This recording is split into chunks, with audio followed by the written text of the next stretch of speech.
Welcome back, seekers of shadows and starlight. Tonight, we journey into a realm where memories can be stolen like precious jewels, where love burns brighter than ancient magic, and where a forgotten queen must reclaim her power to save the cursed king who has waited 5 long years for her return.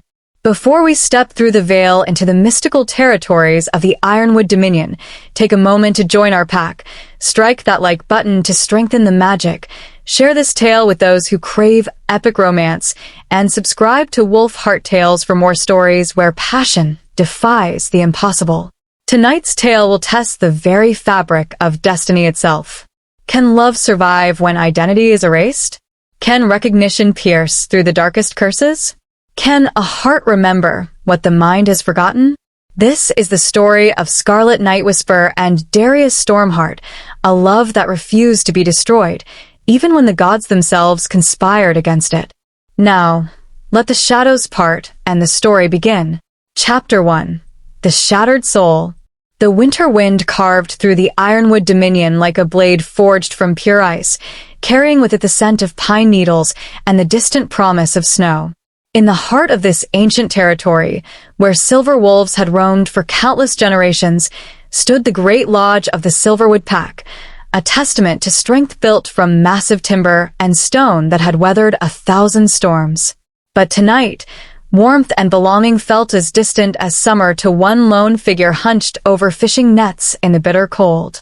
Scarlett Nightwhisper's fingers, red and raw from the merciless wind, trembled as she struggled with a particularly stubborn knot in the hemp rope.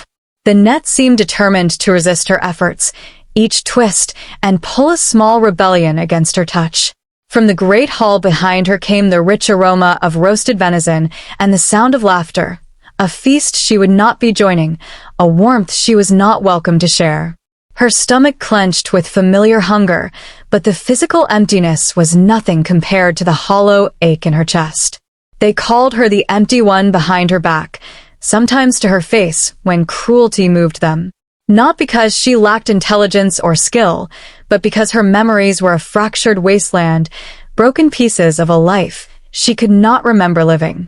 25 winters she had walked this earth, yet her past began only 5 years ago when she had awakened in the territory's healing lodge with no knowledge of who she was or where she had come from. The pack healers said she had been found at the border, unconscious and alone, with wounds that spoke of a terrible battle she could not recall. Her name had come to her in dreams, whispered by voices she could not place, called by lips she could not see. Still wrestling with those nets, empty one? The voice sliced through the winter air like shattered glass. Scarlett's jaw tightened, but she did not look up from her work. Kasha Redmane stood behind her, and Scarlett could smell the she-wolf satisfaction like bitter smoke on the wind. Kasha was everything Scarlett was not: confident, remembered, belonging. Her auburn hair caught what little light filtered through the storm clouds, and her amber eyes held the kind of malicious amusement that fed on others' pain. "Perhaps your hands have forgotten their purpose," Kasha continued, stepping closer, her voice dropping to a mock whisper of concern, "just as your mind has forgotten everything else that might have made you useful." The words found their mark with practiced precision, each one a small cut designed to bleed slowly. Scarlett's fingers stilled on the rope, her knuckles white with more than cold. She had learned long ago that responding to Kasha's taunts only provided more fuel for the fire. "Some of us contribute to the pack's survival," Kasha pressed on, emboldened by the silence. "We hunt, we fight, we remember our duties and our place. We don't simply exist like ghosts haunting the living." A weight settled in Scarlett's chest, heavy and familiar. The constant whisper that had plagued her for 5 years grew louder. What was the point of trying when her very existence seemed to be a burden to those around her? What value could she offer when she could not even remember who she had been before the darkness claimed her past? Yet beneath the pain, something else stirred. It was a stubborn ember that refused to be extinguished, a core of strength that had kept her alive through 5 years of exile within her own supposed home. Whatever had happened to steal her memories, whatever wounds had brought her broken to this pack's border, she had survived it. Survival it seemed, was the one talent that required no memory to master. Before Kasha could deliver another verbal blow, a shadow fell across them both. Elder Helena Moonwhisper emerged from the lodge, her usually gentle face marked by an expression that made Scarlett's blood run cold. Helena had been the closest thing to kindness Scarlett had known in this place, the only wolf who looked at her with something approaching compassion rather than pity or disgust. But tonight, Helena's weathered features were set in grim lines, and her silver eyes held a weight that spoke of terrible news. Scarlett, Helena's voice, usually soft as spun wool, carried an edge of finality that made the air itself seem to grow colder. Alpha Thornwick requires your presence. Immediately. The tone brooked no argument, no delay. It was the sound of fate calling, and Scarlett felt her heart skip like a stone across dark water. Alpha Thornwick never summoned her directly. In 5 years, she could count their conversations on one hand, each brief encounter leaving her feeling smaller and more insignificant than before. Kasha's eyes gleamed with predatory interest. What could the Alpha want with the empty one, she murmured, but her voice carried just far enough for Scarlett to hear the anticipation in it. Like a scavenger sensing weakness, Kasha could smell that something significant was about to unfold. Helena's gaze flickered to Kasha with clear dismissal. This does not concern you, Kasha. Return to the feast. For a moment, rebellion flashed in Kasha's amber eyes, but even she would not directly challenge an elder. With visible reluctance, she turned and stalked back toward the lodge, though not before casting one last look over her shoulder, a look that promised she would be listening for whatever news emerged from this unexpected summons. Scarlett slowly set down the tangled net, her hands shaking with more than cold. Elder Helena, she began, her voice barely above a whisper. What does the Alpha want with me? Helena's expression softened slightly, a flicker of something that might have been pity crossing her features. I cannot say, child. But... She paused, reaching out to touch Scarlett's shoulder with a gentleness that was almost maternal. Whatever comes next, remember that you are stronger than you know. The fact that you survive, that you endure, that itself is a form of courage. The words were meant to comfort, but they sent ice through Scarlett's veins instead. Comfort offered before an unknown trial rarely boded well. With legs that felt suddenly unsteady, she followed Helena toward the great lodge, leaving behind the bitter wind and her unfinished work. The interior of the lodge enveloped them in warmth and golden light from the massive fireplace that dominated the main hall. Long tables groaned under the weight of the evening feast, and the air thrummed with conversation and laughter that died away as Scarlett passed. Dozens of eyes followed her progress, some curious, others dismissive, a few openly hostile. The empty one walking through their midst was a reminder of everything uncertain and troubling, a living question mark in their ordered world. Helena led her past the feast hall to a smaller chamber, where the pack conducted its most serious business. The door was heavy oak-bound with iron, carved with ancient symbols that seemed to shift and dance in the flickering torchlight. Helena knocked once, a sound that echoed like a death knell in the sudden silence. Enter. Alpha Thornwick's voice was a low growl that seemed to emerge from the very stones of the lodge. Helena pushed open the door and stepped aside, her hand briefly squeezing Scarlett's shoulder before she was left to face whatever waited beyond the threshold alone. The chamber was smaller than the Great Hall, but no less imposing. Tapestries depicting the pack's history covered the walls, and the air was thick with the scent of old leather, wood smoke, and something else, the metallic tang of serious business conducted in shadow. At the chamber's heart sat Alpha Thornwick on a chair carved from a single massive tree trunk, his pale eyes like chips of winter sky as they fixed upon her. Beside him stood his beta, Marcus Ironjaw, a mountain of a man whose very presence seemed to swallow light. Marcus had never hidden his disdain for Scarlett's place in the pack, viewing her as a burden and a potential threat to their security. His dark eyes promised nothing good as she entered his sight. But it was the third figure in the room that made Scarlett's breath catch in her throat. A stranger stood in the shadows near the far wall, his features hidden by a deep hood, but his scent carried something that made her wolf instincts recoil. Power radiated from him like heat from a forge, but it was a cold power, touched with something that felt fundamentally wrong. Alpha Thornwick gestured for her to approach, and Scarlett forced her legs to carry her forward until she stood before his makeshift throne, feeling smaller than she ever had in her life. Scarlett Nightwhisper, Thornwick began, her name falling from his lips like a judgment pronounced. Our pack faces a grave situation. An ancient debt has come due, a blood debt that threatens everything we have built here. The words seemed to echo in the chamber long after they were spoken. Scarlett's heart began to race, though she could not yet understand why. What kind of debt, Alpha? It was Marcus who answered, stepping forward so that his massive frame blocked much of the firelight. A debt to forces beyond your understanding, girl. 5 years ago, when this pack was on the brink of destruction, our leaders made a pact. Protection was granted in exchange for a promise that has now come to collect. The hooded stranger stirred at these words, and when he spoke, his voice was silk wrapped around steel. The terms were quite specific. Alpha Thornwick. A bride of suitable station for my master. Young, unmated, and his hidden gaze seemed to fix upon Scarlett with laser intensity. Expendable. Understanding crashed over Scarlett like a wave of ice water. The words hit her with such force that she actually staggered backward, her hand reaching out to steady herself against the stone wall. I am the payment, she whispered, the words tasting like ash on her tongue.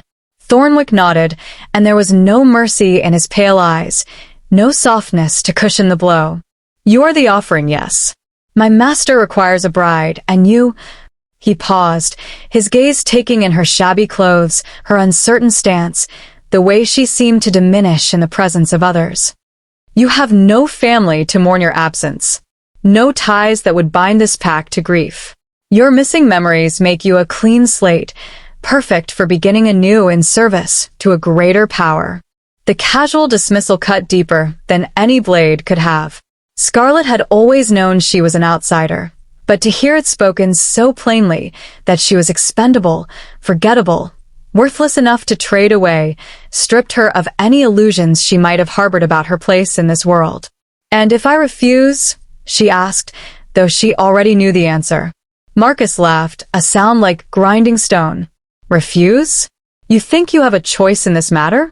You are pack property, girl, and the pack's survival depends on honoring this agreement. The hooded stranger moved closer, and with each step, the wrongness about him seemed to intensify. My master is particular about receiving what he has been promised. Failure to deliver would result in consequences that extend far beyond this single pack. His words carried the weight of absolute certainty, and Scarlett could smell the fierce sweat that broke out on both Thornwick and Marcus despite their authoritative postures. Whatever power stood behind this stranger, it was enough to terrify even the strongest wolves she knew. When? She managed to ask, her voice steady despite the storm raging in her chest. Dawn, the stranger replied. A carriage waits at the territory's edge. You will be escorted to your new home, where your new life will begin. New life. The words might have sounded promising in another context, but spoken in this chamber, with the scent of fear and dark magic thick in the air, they sounded more like a funeral rite. Thornwick rose from his throne, the gesture marking the end of the discussion. You have until dawn to prepare yourself. Take only what you can carry and— He paused, something that might have been conscience flickering briefly in his eyes. Try to think of this as an honor. You serve a purpose greater than anything you might have achieved here. An honor. Scarlett almost laughed at the absurdity of it, but the sound stuck in her throat. Instead, she simply nodded, not trusting her voice to remain steady if she attempted to speak. As she turned to leave, the stranger's voice followed her. Do not think to run, little wolf. There is nowhere in this world you could hide that my master could not find you. Accept your fate with grace, and your transition may be gentler. The threat was delivered in the same silken tone he had used throughout the conversation, making it somehow more terrifying than if he had shouted. Scarlett paused at the threshold, her hand on the cold iron handle, and turned back one last time. What is your master's name? she asked, surprised by her own boldness. The stranger's had shifted, as if he were smiling beneath its shadow. In the old tongue, he is called Darius Stormheart. In the new world, he is known simply as the Beast of Shadowmere. The name hit her like a physical blow, though she could not understand why.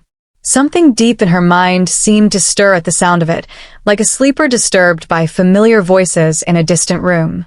But before she could grasp whatever memory threatened to surface, it was gone, leaving only a sense of profound unease and strange, inexplicable longing. Without another word, she fled the chamber, her footsteps echoing in the suddenly oppressive silence of the lodge. Behind her, she could hear low voices resuming their conversation, but she did not stop to listen. Whatever else they might say about her fate would not change what dawn would bring. Back in her small quarters, barely more than a storage room with a cot and a single small window, Scarlett sat on the edge of her bed and stared at her few possessions. A worn cloak, a half-loaf of bread saved from yesterday's meals, a small carving of a bird that she had found shortly after awakening with no memories. She did not know where the carving had come from or why she felt compelled to keep it, but it was the one object that felt truly hers. As she held the wooden bird in her trembling hands, questions swirled through her mind like leaves in a storm. Who was this Darius Stormheart? Why did his name create such turmoil in her chest? And why did the prospect of meeting him fill her with an equal measure of terror and strange anticipation?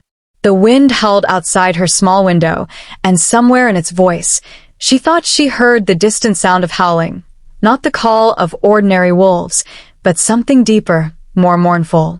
A sound that spoke of profound loss and endless waiting. Dawn was still hours away, but Scarlett knew she would not sleep. Instead, she would sit with her questions and her fears, holding the wooden bird and trying to understand why her heart was breaking for a life she could not remember and a future she could not imagine. Outside, the storm grew stronger, as if the very world were responding to the upheaval about to unfold. And somewhere beyond the reach of mortal sight, in a castle wreathed in shadow and sorrow, something ancient and powerful stirred in recognition of a name spoken after 5 long years of silence. The wheels of fate had begun to turn, and nothing would ever be the same. Chapter 2. The Journey to Shadowmere. Dawn arrived like a funeral shroud, gray and merciless, casting the Ironwood Dominion in shades of ash and bone. Scarlett stood at the edge of the territory she had called home for 5 years, clutching a worn leather satchel that contained the sum total of her worldly possessions. The wooden bird carving pressed against her ribs through the thin fabric of her dress, a small comfort in the face of overwhelming uncertainty. Before her waited a carriage that seemed to have emerged from nightmares rather than any earthly craftsman's workshop. Black as midnight and ornate with silver filigree that caught the weak morning light, it stood like a monument to otherworldly power. The horses that drew it were unlike any she had ever seen, massive creatures with eyes that glowed like embers and coats so dark they seemed to absorb light rather than reflect it. Their breath misted in the cold air, but the vapor carried an unnatural phosphorescent quality that made Scarlett's skin crawl. 2 figures flanked the carriage, silent as sentinels in their long traveling cloaks. Their faces were hidden beneath deep hoods, but she could feel their gaze upon her like a physical weight. These were not ordinary wolves. Power radiated from them in waves that made her instincts scream warnings she did not fully understand. "It is time," said the hooded stranger from the night before, his voice cutting through the morning stillness like a blade through silk. He had emerged from the shadows near the carriage as if he had been waiting there all night, and perhaps he had. "Your new life awaits, little wolf." Behind Scarlett, the Silverwood Pack had gathered to witness her departure. She turned to look back at them one final time, searching their faces for any sign of regret, any hint that someone might speak up to prevent this transaction.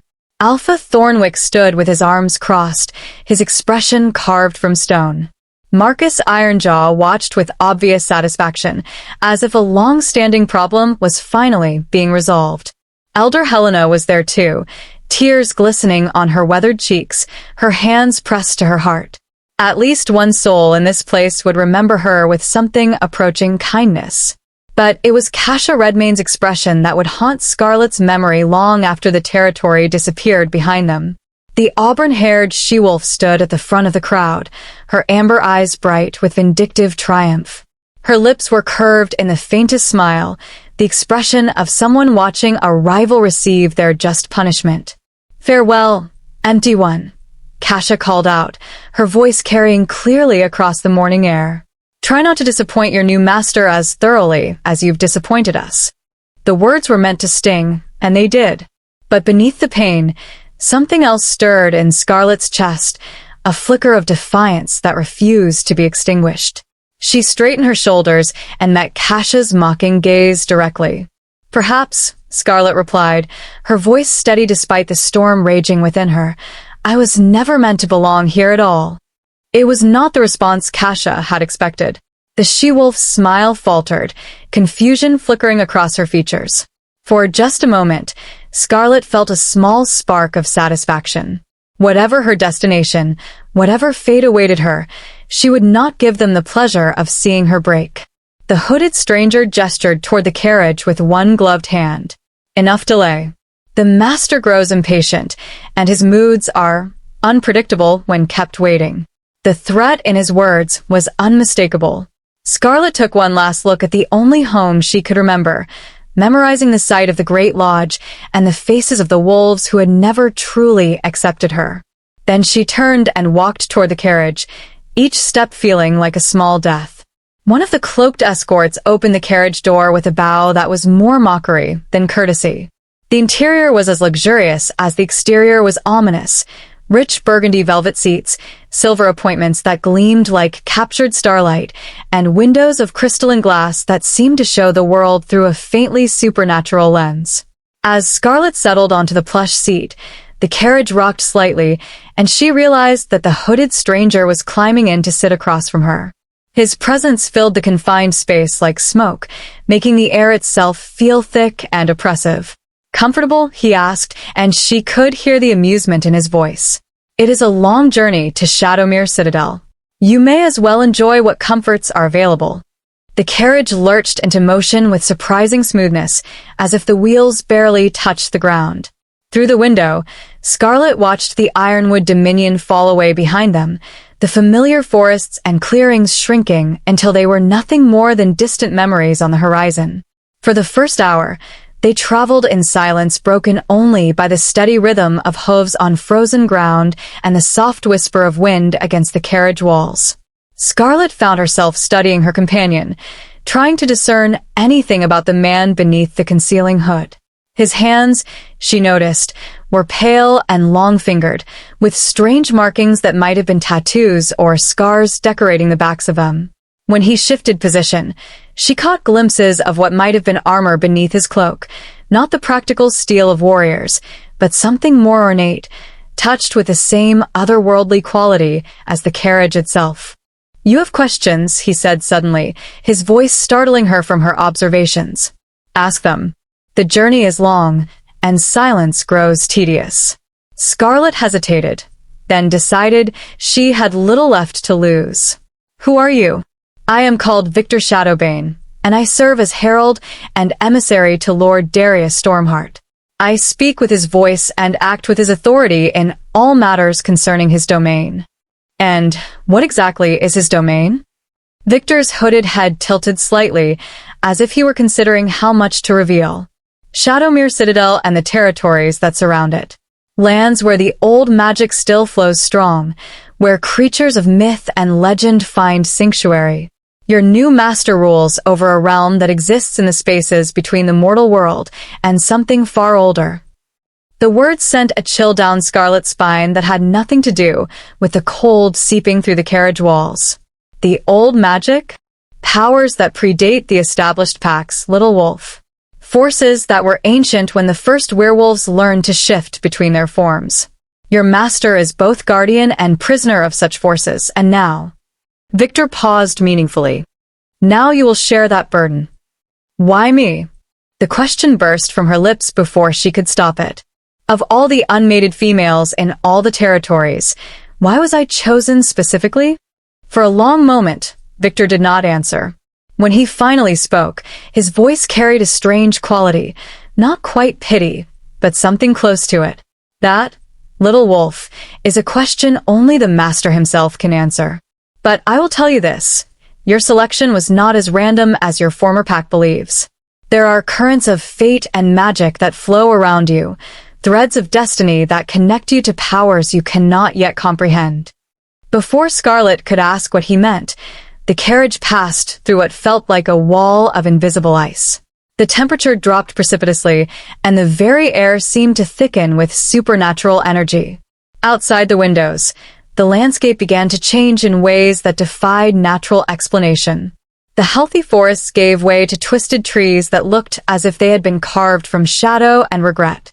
The ground became increasingly barren, covered in a thin layer of snow that never seemed to melt despite the pale sun overhead. Strange rock formations jutted from the earth like the bones of buried giants, and in the distance, mountains rose like broken teeth against a sky that had turned the color of old pewter. "Welcome," Victor said softly, "to the Shadowlands. Here, the rules that govern the rest of the world hold little sway. Here, your former life ends and your true purpose begins." As they traveled deeper into this alien landscape, Scarlett began to see signs of habitation, if it could be called that. Ruins dotted the horizon like broken promises, their stones blackened by age and forces she could not name. Some still showed signs of their former grandeur, the remains of towers that had once scraped the sky, bridges that had spanned impossible chasms, walls that had contained wonders beyond imagining. "What happened here?" she whispered, pressing her face to the cold glass of the window. "War," Victor replied simply. "Magic turned against itself. Powers that should have been used to create instead bent toward destruction. This land bears the scars of conflicts that raged before your great-grandparents drew their first breath. And Lord Darius rules over all of this? Rules. Protects. Guards against further destruction. The distinction becomes less clear the longer one dwells in the Shadowlands." Victor's voice carried a weight of years, as if he had seen too much and remembered too well. "Your master bears burdens that would crush lesser beings. Perhaps that is why he requires companionship." The word companionship hung in the air like a sword suspended by spider silk. Scarlett did not need to ask what Victor really meant. She was being delivered as a bride to a being of immense power, someone who commanded forces that could reduce entire landscapes to ruins.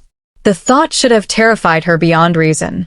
Instead, as they passed another cluster of ancient ruins, she found herself wondering what kind of loneliness drove someone to such extremes. What sort of isolation would make a Lord of Shadows willing to accept a bride chosen from among the forgotten and discarded?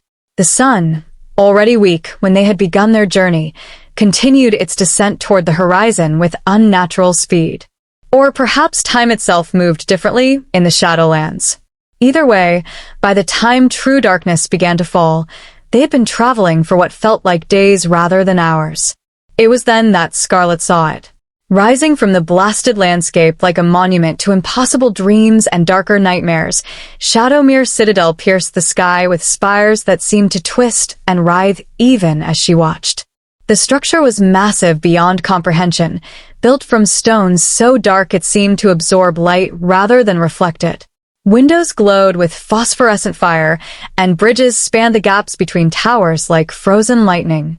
But it was not just the citadel's size or otherworldly architecture that made Scarlett's breath catch in her throat.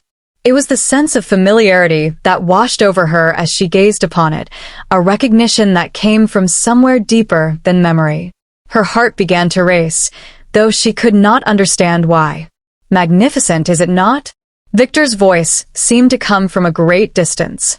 "Shadowmere has stood for 1,000 years, built by arts that have been lost to the modern world. It has weathered wars, curses, and the turning of ages. Nothing can destroy it, and few can truly leave it once they have passed within its walls. Few can leave." Scarlett turned from the window to stare at her companion. "Are you saying I'm to be a prisoner?" Prison, palace, sanctuary. Again, the distinction becomes less meaningful once you understand the true nature of what awaits you. Victor leaned forward slightly, and for the first time during their journey, she caught a glimpse of his face beneath the hood. His features were sharp and aristocratic, but marked by lines of weariness that spoke of centuries rather than decades. His eyes, when they met hers, were the color of winter storms. "Your master has waited a very long time for your arrival, little wolf. Longer than you might imagine. Do not disappoint him by clinging to illusions of escape or rescue. Your former life has ended. Your new one begins the moment you set foot within those walls." The carriage began to slow as they approached the citadel's outer gates, massive portals of black iron wrought with symbols that hurt to look at directly. Guards flanked the entrance, but they were like no soldiers Scarlett had ever seen. Tall and imposing, they wore armor that seemed to be forged from shadow itself, and their eyes glowed with the same phosphorescent light that illuminated the citadel's windows. As the gates swung open with a sound like distant thunder, Scarlett felt a profound shift in the air around them. Power flowed through the opening like a river of liquid starlight, carrying with it scents and sensations that spoke of magic so ancient it had no name. The carriage rolled through the gates and into a courtyard so vast that its far boundaries were lost in shadows. Fountains sparkled with water that glowed like captured moonbeams, and gardens filled with impossible flowers created splashes of color against the dark stone. Everything was beautiful in an otherworldly way, but the beauty carried an undertone of danger, like a blade hidden within silk. "We have arrived," Victor announced unnecessarily as the carriage finally came to a stop before a grand staircase that led to doors carved from what appeared to be a single massive tree. "Your new life awaits, Lady Scarlett. Try not to stumble at the threshold." As the carriage door opened and cold air rushed in to greet her, Scarlett realized that her hands were shaking. Not entirely from fear, she realized with surprise, but from something else. Anticipation, perhaps, or a recognition of something that lay just beyond the edge of memory. She stepped down from the carriage onto stones that thrummed with barely contained power, her worn traveling cloak a stark contrast to the otherworldly splendor surrounding her.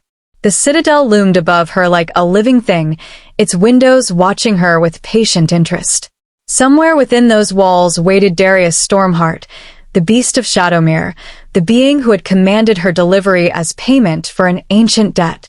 The thought should have terrified her, but instead, as she climbed the grand staircase toward her destiny, Scarlett found herself wondering if she was finally, after 5 years of wandering through a life that had never felt quite real, coming home. The massive doors swung open before her touch, revealing a corridor that stretched away into shadows and starlight.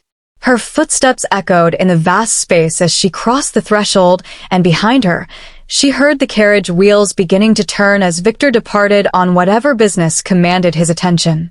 She was alone now in Shadowmere Citadel, delivered as promised to a master she had never seen, carrying nothing but a small satchel and questions that multiplied with every breath she took. Somewhere in the depths of the citadel, something howled. Not the cry of an ordinary wolf, but a sound of such profound sorrow and longing that it seemed to pierce her very soul.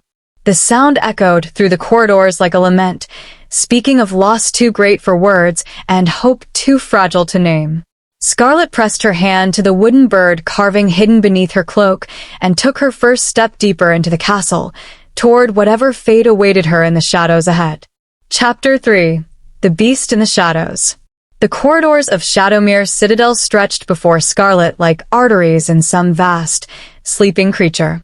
Each step she took echoed in the cavernous space, the sound seeming to travel much farther than it should before finally fading into whispers. The walls were lined with tapestries so ancient that their original colors had faded to shades of twilight and shadow, depicting scenes that seemed to shift and change when she wasn't looking directly at them. Phosphorescent crystals embedded in the stone provided light that cast everything in an ethereal glow, creating pools of silver radiance separated by stretches of velvet darkness. The air itself felt alive with magic, thrumming against her skin like a barely audible song that made her bones vibrate in harmony with frequencies she could not name. As she walked deeper into the citadel, Scarlett became aware that she was not entirely alone. Shadows moved at the edges of her vision, not threatening, but watchful. She caught glimpses of figures that might have been servants, their forms indistinct and wraith-like, going about their duties with the efficiency of those who had performed their tasks for centuries. None approached her directly, but she could feel their attention like gentle pressure against her consciousness. They were evaluating her, she realized, taking her measure as she passed through their domain. The thought should have been unsettling, but instead it felt almost welcoming. The first sign of genuine interest she had received in years. The howl came again, closer this time, echoing through the stone corridors with a resonance that seemed to come from everywhere and nowhere at once. It was a sound that spoke of isolation, so profound it had become a physical presence, of longing that had crystallized into something sharp enough to cut souls. Despite herself, Scarlett felt her heart clench in sympathy. Whatever creature made that sound was in pain beyond imagining. Her wandering brought her to a vast hall that might once have been a throne room or great dining chamber. Massive columns supported a ceiling lost in shadows, and the floor was inlaid with patterns of precious metals that caught the crystal light and threw it back in constellation-like displays. At the far end of the hall, a grand staircase curved upward toward the citadel's higher levels, its banister carved with flowing designs that seemed to move like living vines. But it was not the architecture that captured her attention. It was the destruction. Tables that had once been works of art lay overturned and shattered, their remnants scattered across the floor like the bones of fallen giants. Tapestries hung in tatters, their threads scattered by some tremendous force. Claw marks gouged deep furrows in the stone walls, and the acrid scent of old violence lingered in the air like a ghost of rage. This was not the result of battle or invasion. This destruction spoke of internal torment, of fury turned inward until it had no choice but to manifest in physical devastation.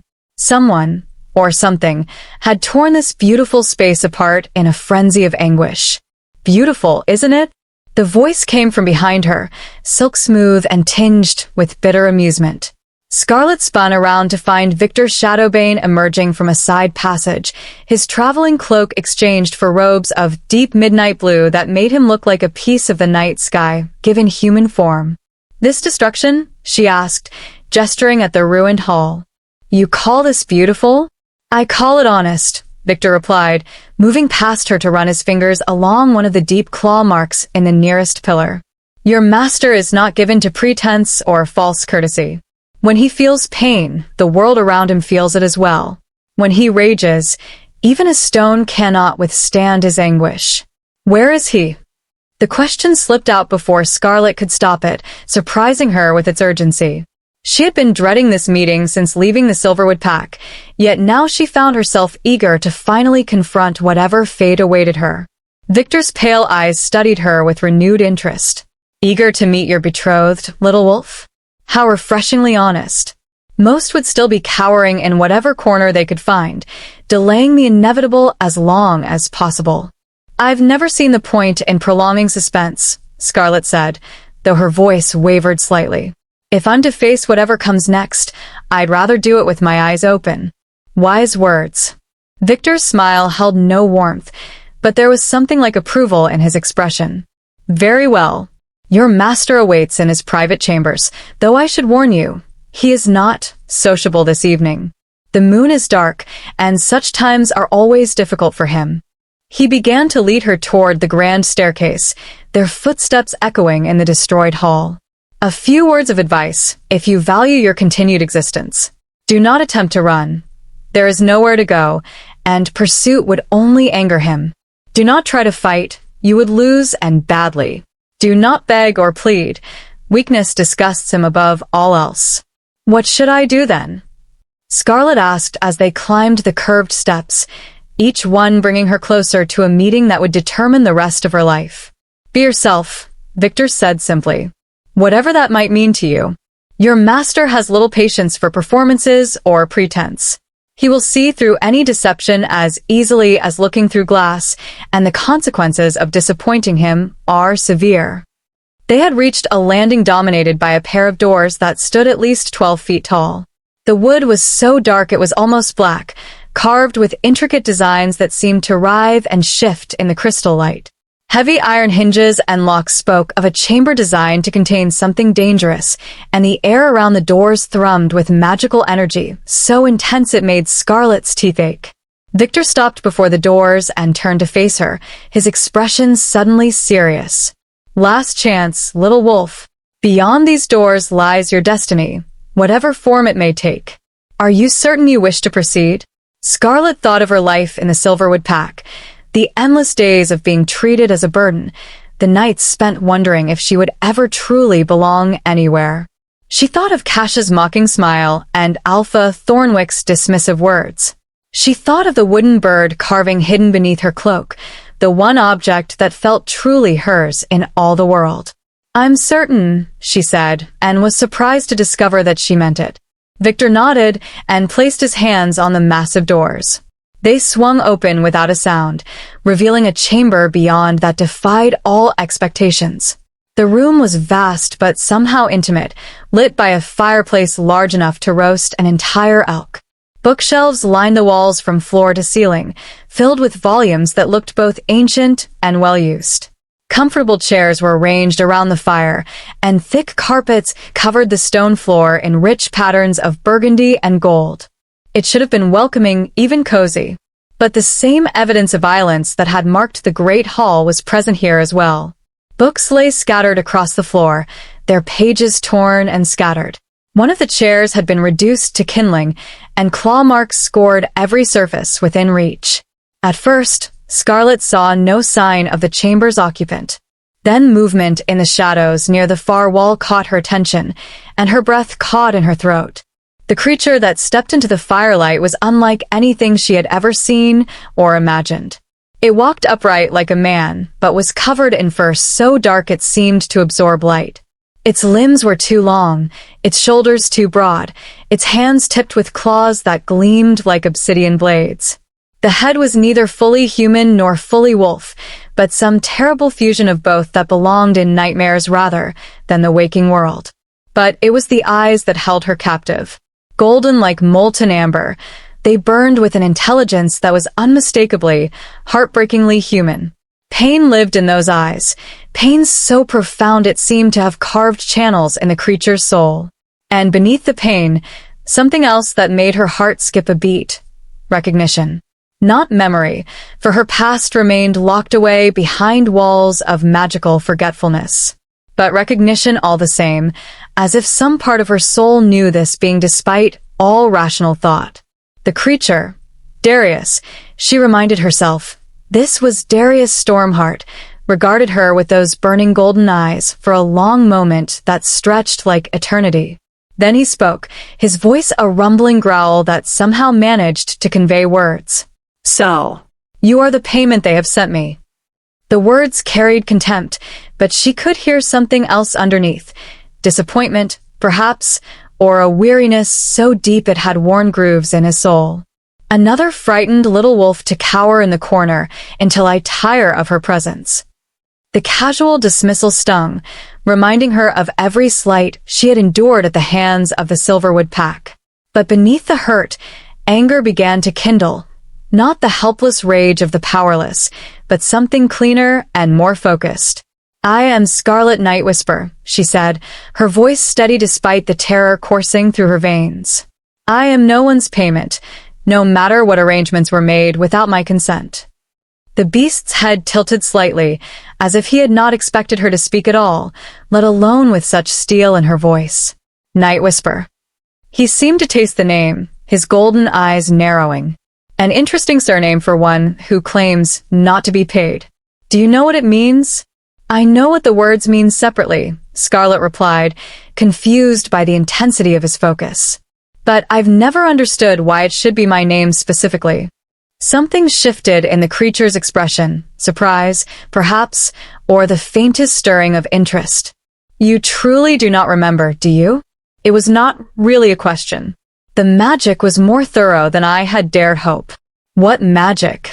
The question burst from her lips before she could stop it. "What aren't you telling me? What am I supposed to remember?" For a moment, the beast said nothing. When he finally spoke, his voice had lost some of its harsh edge, becoming something softer and infinitely more dangerous. Perhaps it is better that you do not know. Perhaps forgetting is the kindest gift that could have been given to you." He turned away from her, moving to stare into the fire with an intensity that suggested he was seeing things in the flames that she could not. "Your chamber has been prepared. Victor will show you the way. We will speak again when I have had time to adjust to your presence." It was clearly a dismissal, but something inside Scarlett rebelled against being sent away like an unwanted child. The anger that had been kindling in her chest flared into something brighter and more determined. "No," she said simply. The single word rang through the chamber like a bell. The beast's head snapped around to stare at her, golden eyes wide with disbelief. "What did you say?" "I said no." Scarlett took a step forward, then another, her fear transforming into something that felt almost like courage. "I've spent 5 years being dismissed, being sent away, being treated like something inconvenient that people couldn't wait to be rid of. I won't accept it anymore, not even from you." The creature's eyes began to glow with a light that had nothing to do with the fire's reflection. Magic crackled in the air around him, and Scarlett could feel power building like the pressure before a thunderstorm. Any sensible person would have backed down, would have apologized and fled for their life. Instead, she took another step forward.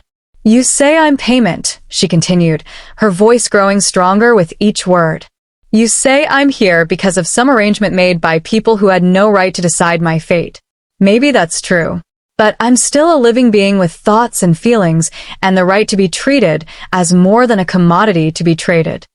The beast was moving now, circling her with predatory grace, his massive form casting multiple shadows in the firelight. She could smell him. Wild forest scents mixed with something darker and more primal, an aroma that made her wolf instincts war between submission and something else entirely.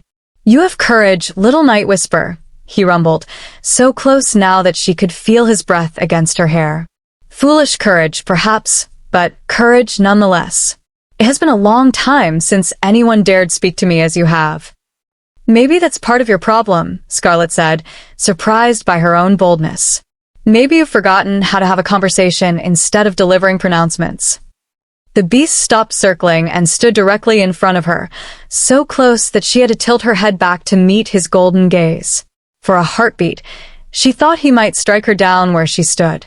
The air between them crackled with tension and barely leashed power. Then, incredibly, he laughed.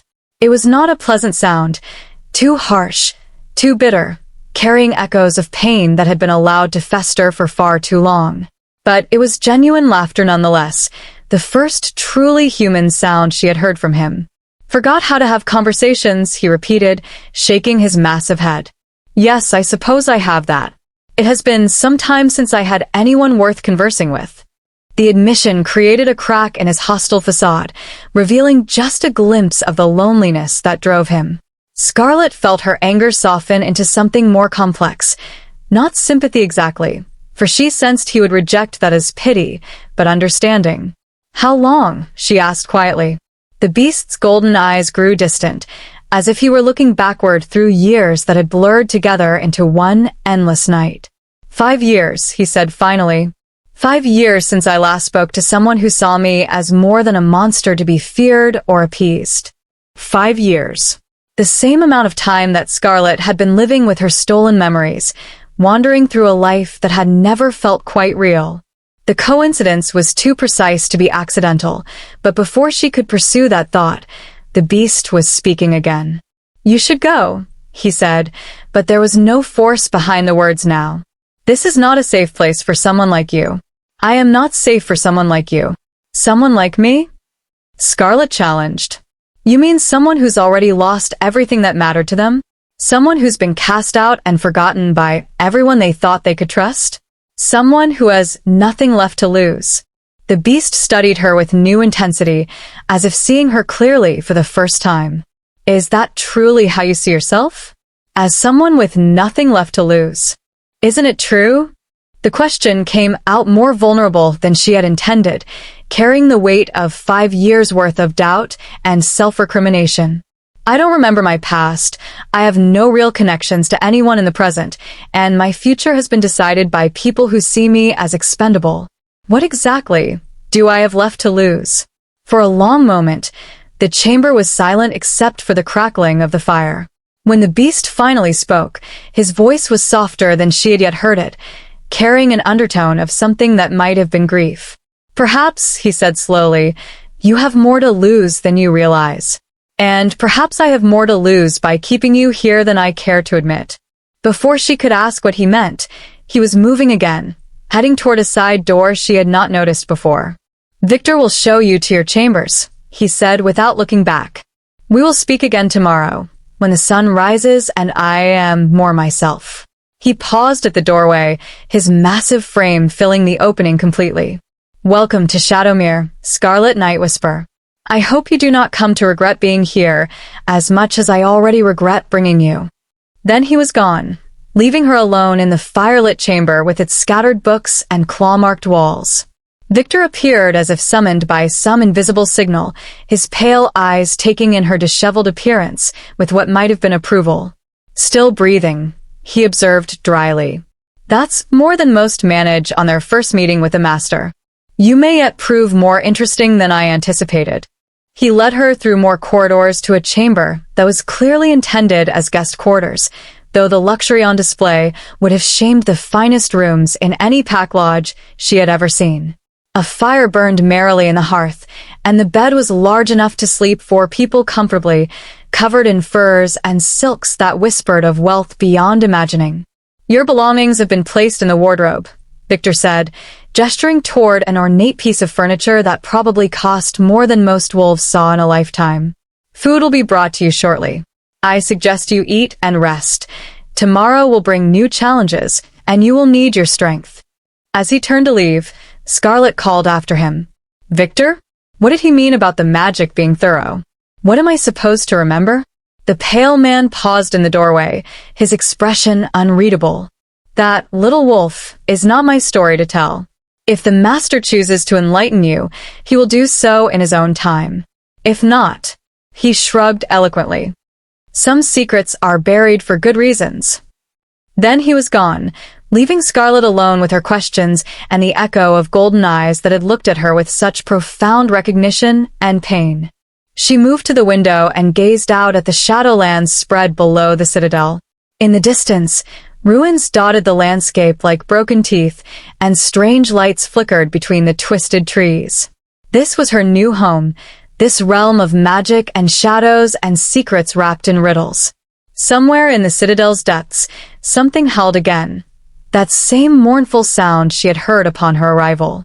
But now she knew who made it, and the knowledge filled her with an ache she could not name. Darius Stormheart, the Beast of Shadowmere, master of power beyond imagination and prisoner of a curse she did not yet understand. As she prepared for bed in her luxurious prison, Scarlett found herself wondering not how she would escape this place, but how she might help heal whatever terrible wound had been inflicted on both the beast and the realm he protected. The wooden bird carving seemed to pulse against her heart where she had hidden it beneath her nightgown, and for just a moment, she could swear she felt an echo of something that might once have been love. Chapter 4. The Garden of Broken Dreams.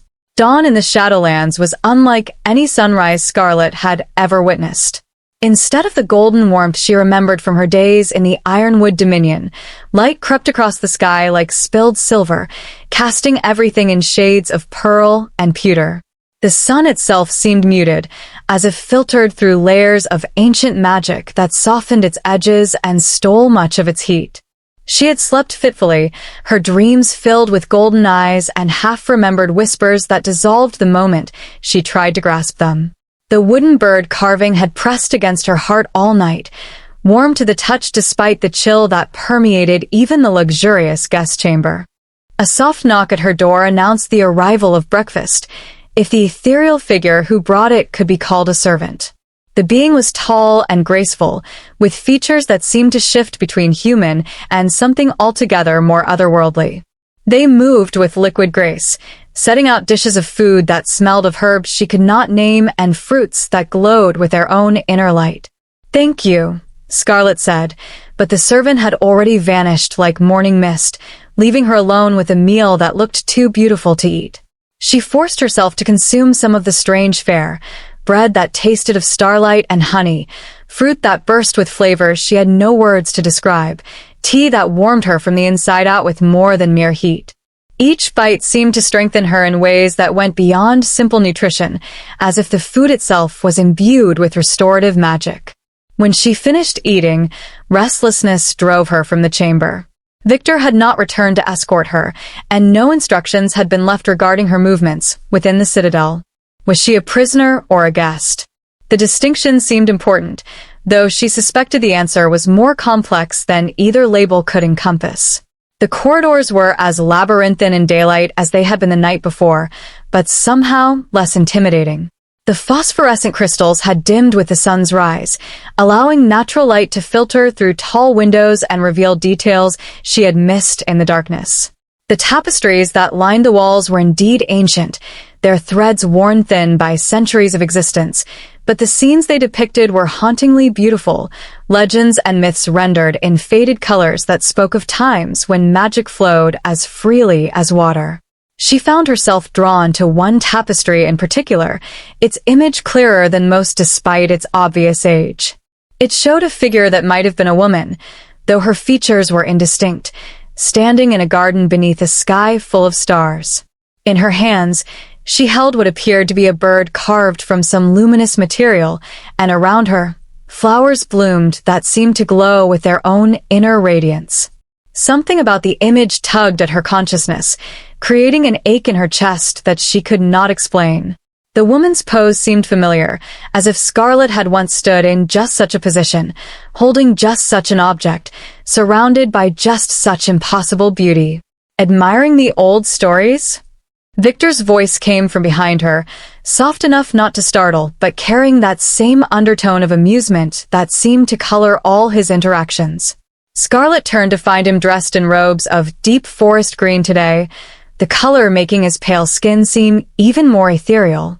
"What story is this?" she asked, gesturing toward the tapestry. Victor moved to stand beside her, his storm-gray eyes studying the faded image with an expression she could not read. "A legend of the first Luna Queen," he said after a long moment. "They say she could speak to the very essence of growing things, could coax life from barren ground with nothing but her voice and her will." The first Luna Queen? Scarlett's heart began to race, though she could not have said why. What happened to her? Lost to time and tragedy, like so many of the old powers. Victor's voice carried a weight of grief that seemed too personal for ancient history. Some say she was destroyed by those who feared her abilities. Others claim she sacrificed herself to save something precious. And a few whisper that she was not truly lost at all, but only displaced. The word displaced hung in the air between them like a challenge. Scarlett wanted to ask what he meant, wanted to demand answers to the questions that multiplied with every passing hour, but something in Victor's expression warned her that pushing would yield nothing but frustration. Instead, she changed the subject. "Where is Lord Darius this morning?"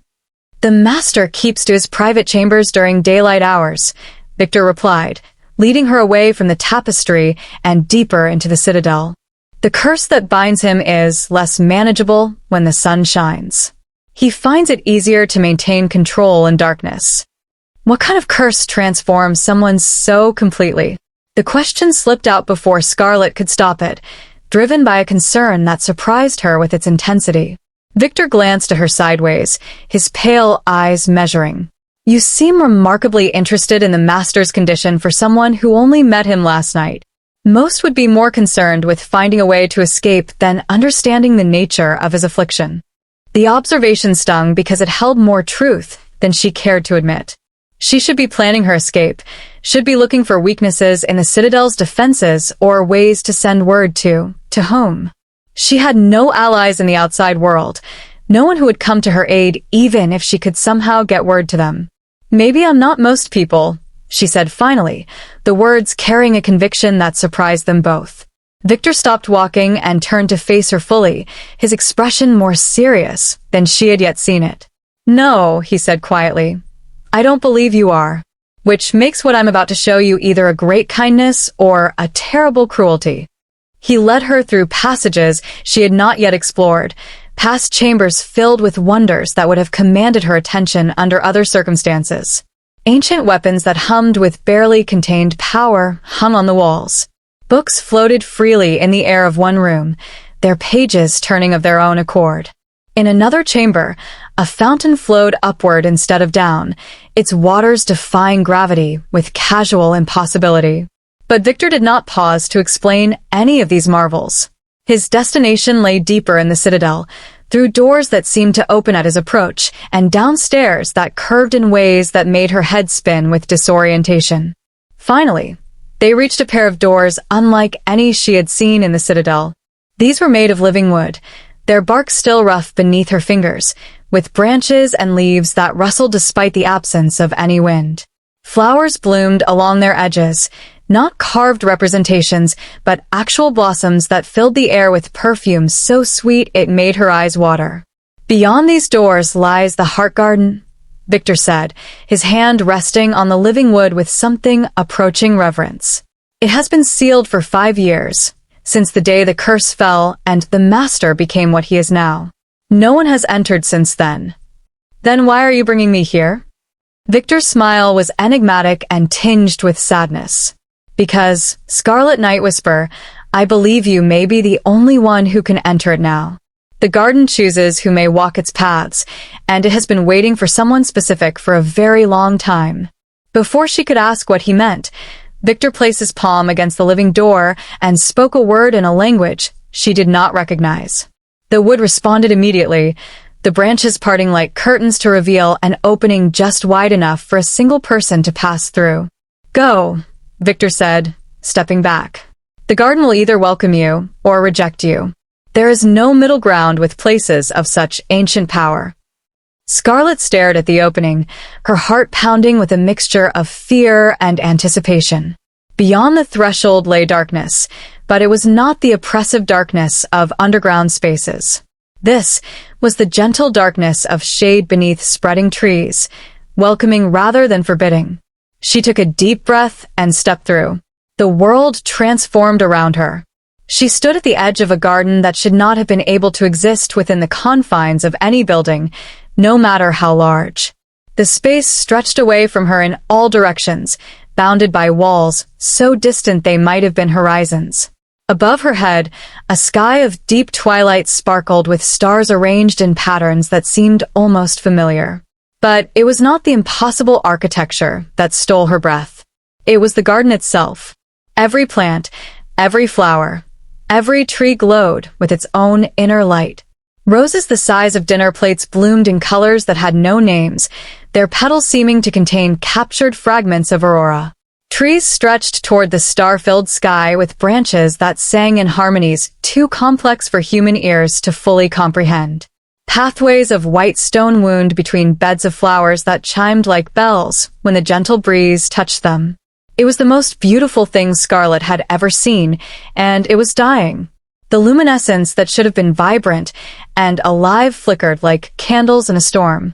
Many of the flowers had closed their petals tight, their stems drooping toward the earth as if they no longer had the strength to reach toward the light.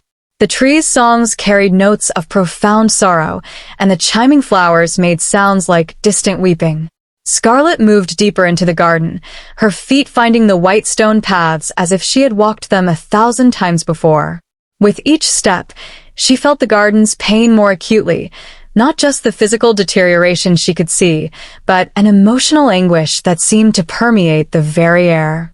At the garden's heart, she found a fountain that had long since run dry. Its basin was filled with withered petals and fallen leaves, and the statue at its center, a woman holding a bird carved from what might once have been a luminous crystal, was cracked and weathered beyond easy recognition. But despite the damage, despite the years of neglect, Scarlett knew this place. Not with her conscious mind, for her memories remained locked away, but with something deeper and more fundamental. This garden recognized her, welcomed her, grieved for her return as much as it grieved for its own slow death. Without thinking, she knelt beside the fountain and began to clear away the debris. Her hands moved of their own accord, gathering the withered petals and fallen leaves with a reverence that spoke of long practice. As she worked, she found herself humming, a melody she did not remember learning, notes that seemed to rise from her heart without conscious thought. The garden responded to her voice immediately. The nearest flowers lifted their drooping heads, their inner light beginning to pulse with renewed strength. The trees' sorrowful songs gained undertones of hope, and the chiming flowers began to ring with something that sounded almost like joy. She continued working and humming, moving from the fountain to the flower beds that surrounded it. Each plant she touched seemed to draw strength from her presence, their colors becoming more vibrant, their light burning brighter. It was as if the garden had been waiting for her touch, her voice, her very presence to remember what it meant to be alive. Hours passed unnoticed as she tended to the neglected paradise. The work was exhausting in ways that went beyond the physical.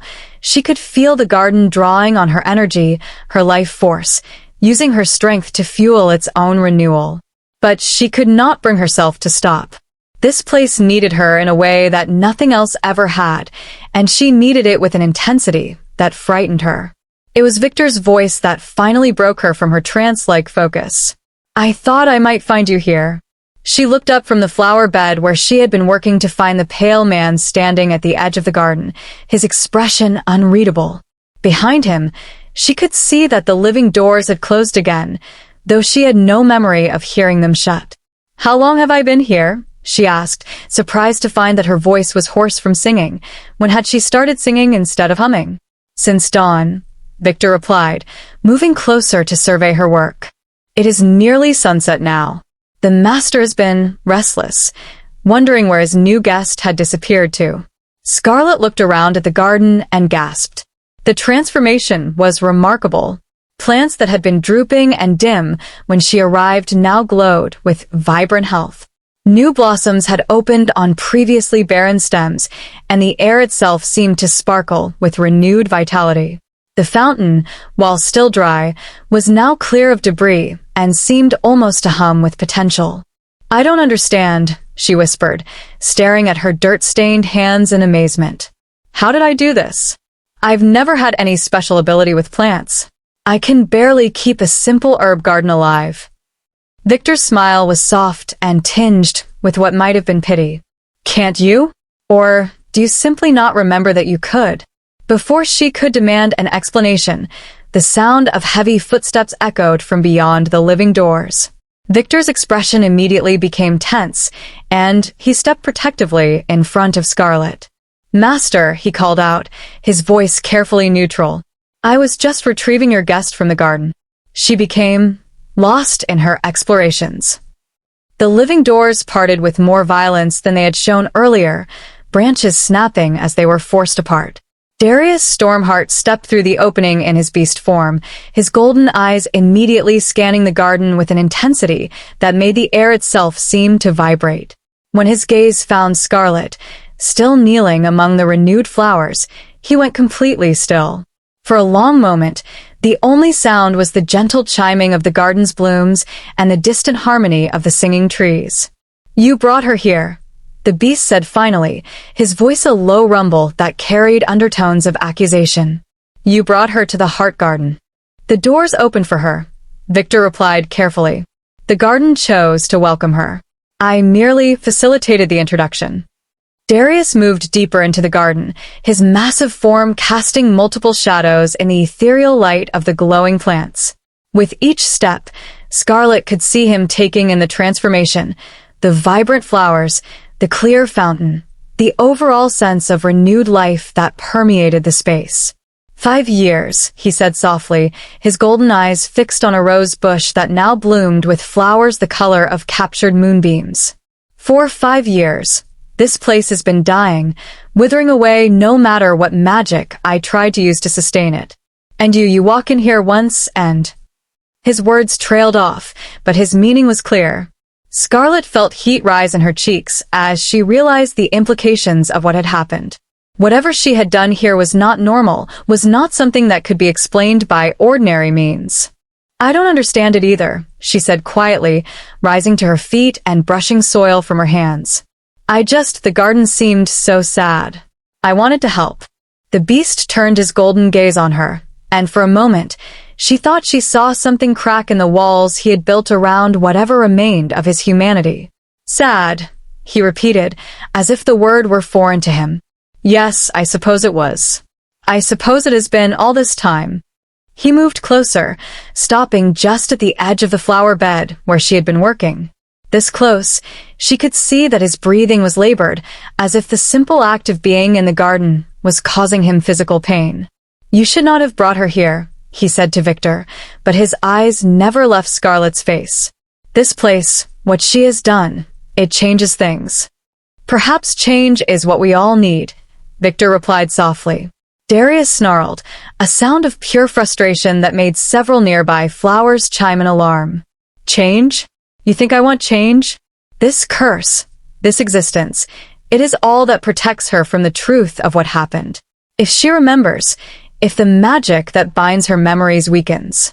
If I remember what? Scarlett stepped forward, no longer caring about the danger the beast represented. What truth? What magic? Everyone keeps talking around the edges of something, hinting at secrets and lost memories, but no one will give me straight answers. The beast's golden eyes blazed with an intensity that made her knees weak. You want the truth, little Nightwhisper? You want to know what memories were stolen from you, and why? Yes, she said without hesitation. Then you are a fool, Darius snarled. Because some truths are more terrible than any lie, and some memories are too painful to bear. The magic that took your past did so as an act of mercy, not cruelty.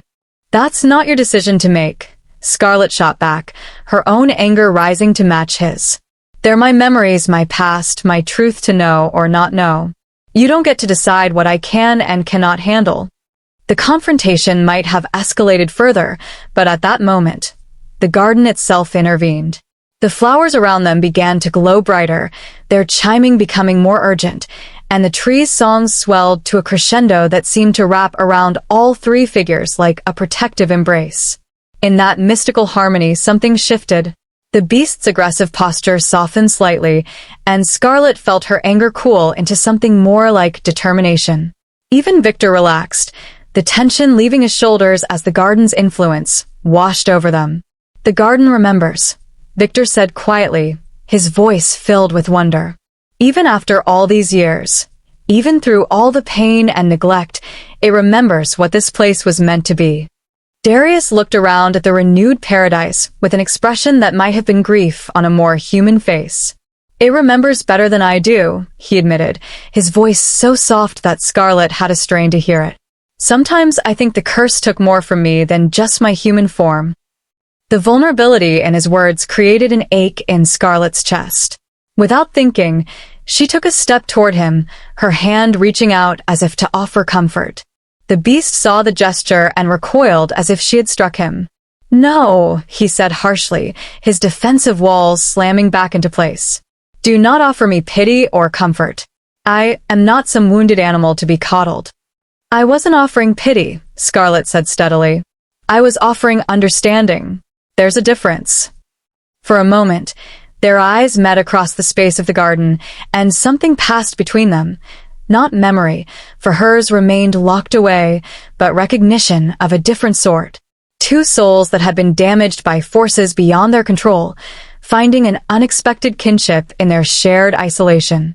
Then the moment shattered as Darius turned away, his massive form heading back toward the living doors. Victor will escort you back to your chambers, he said without looking back. We will speak again tomorrow night, when I am better able to control myself. He paused at the threshold, his hand resting on the living wood of the door frame. The garden is yours now, if you wish it. It seems to have chosen you as its new guardian. Then he was gone, leaving Scarlett alone with Victor and the gentle glow of the renewed paradise around them. He's afraid, Victor observed quietly, moving to stand beside her as they watched the living doors seal themselves shut. Of what? Of hope, Victor replied simply. Hope is the most dangerous emotion for someone who has lived as long as he has with nothing but despair. It makes you vulnerable in ways that nothing else can. As they made their way back through the Citadel's corridors, Scarlett found herself thinking about the beast's words, his fear, and the garden that had responded to her touch with such desperate gratitude. Whatever secrets lay buried in her stolen past, whatever truth was so terrible that it had been hidden from her, she was beginning to understand that it was connected to this place, to Darius, and to the curse that bound them both. The wooden bird carving seemed to pulse against her heart as they walked, and she could swear that its rhythm matched the distant harmony of the garden songs. Whatever came next, whatever revelations awaited her, she knew that her fate was now inextricably linked to the Beast of Shadowmere and the mysterious realm he protected. And for the first time since arriving at the Citadel, that prospect filled her more with anticipation than fear. Chapter 5. Whispers in the Moonlight. The days that followed Scarlett's discovery of the Heart Garden fell into a strange rhythm. Each morning, she would wake to find a tray of the ethereal food waiting outside her door, delivered by servants she never saw. Each day, she would spend hours in the garden, tending to the plants that seemed to thrive under her care with an enthusiasm that defied natural explanation. And each evening, as shadows lengthened and the Citadel's phosphorescent crystals began to glow more brightly, she would find herself listening for the sound of heavy footsteps that never came. Darius had made himself scarce since their confrontation in the garden. Victor reported that the master was keeping to his chambers, emerging only for brief periods in the deepest hours of night when the Citadel was shrouded in darkness. The howling that had marked Scarlett's first night had ceased entirely, replaced by a silence that was somehow more unsettling than the mournful cries had been. "He's punishing himself," Victor observed on the fourth morning, finding Scarlett sitting by one of the tall windows in what had once been a morning room. Outside, the perpetual twilight of the Shadowlands painted the ruins in shades of silver and gray. "For what?" she asked, though she suspected she already knew the answer. For allowing himself to hope, even for a moment, that things might change. Victor settled into the chair across from her, his pale eyes reflecting the strange light that filtered through the crystalline glass. The curse that binds him was designed to be absolute, inescapable. When you restored the garden, you proved that perhaps it is not as unbreakable as he believed.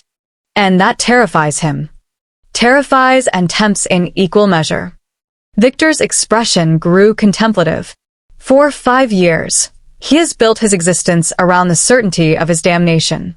If that certainty proves false, then he must confront the possibility that all his suffering, all his isolation, might have been unnecessary.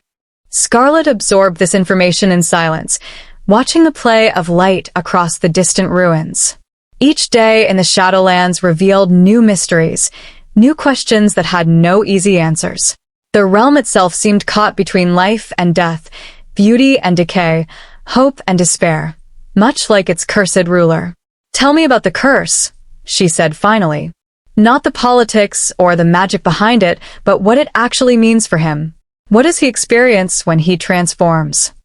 Victor was quiet for so long that she thought he might refuse to answer. When he finally spoke, his voice carried a weight of personal knowledge that made her wonder just how close he had been to the events that had shaped their current reality. "Imagine being trapped in a body that is not your own," he said slowly. "A form that carries all your consciousness, all your memories, all your emotions, but responds to instincts and urges that feel alien and overwhelming. Now imagine that this transformation is not temporary, not something you can control or escape, but your permanent reality." He paused, staring out at the gray landscape with eyes that seemed to see beyond the present moment. The beast form is not separate from who he is. It is part of him, twisted and amplified until it threatens to consume everything else. His capacity for rage, for possessiveness, for the primal drives that exist in all of us, these become magnified beyond reason. He feels everything more intensely, reacts more violently, struggles constantly against impulses that would have horrified his human self. "But he's still himself underneath," Scarlett said, thinking of the intelligence she had seen in those golden eyes, the pain that was so clearly human despite the inhuman features. "Yes and no." Victor's smile was bitter. "He retains his memories, his personality, his capacity for thought and feeling. But he also carries the constant fear that one day, The beast will win completely, will overwhelm what remains of his humanity, and leave only a monster wearing his face. The explanation sent a chill through Scarlett that had nothing to do with the morning air.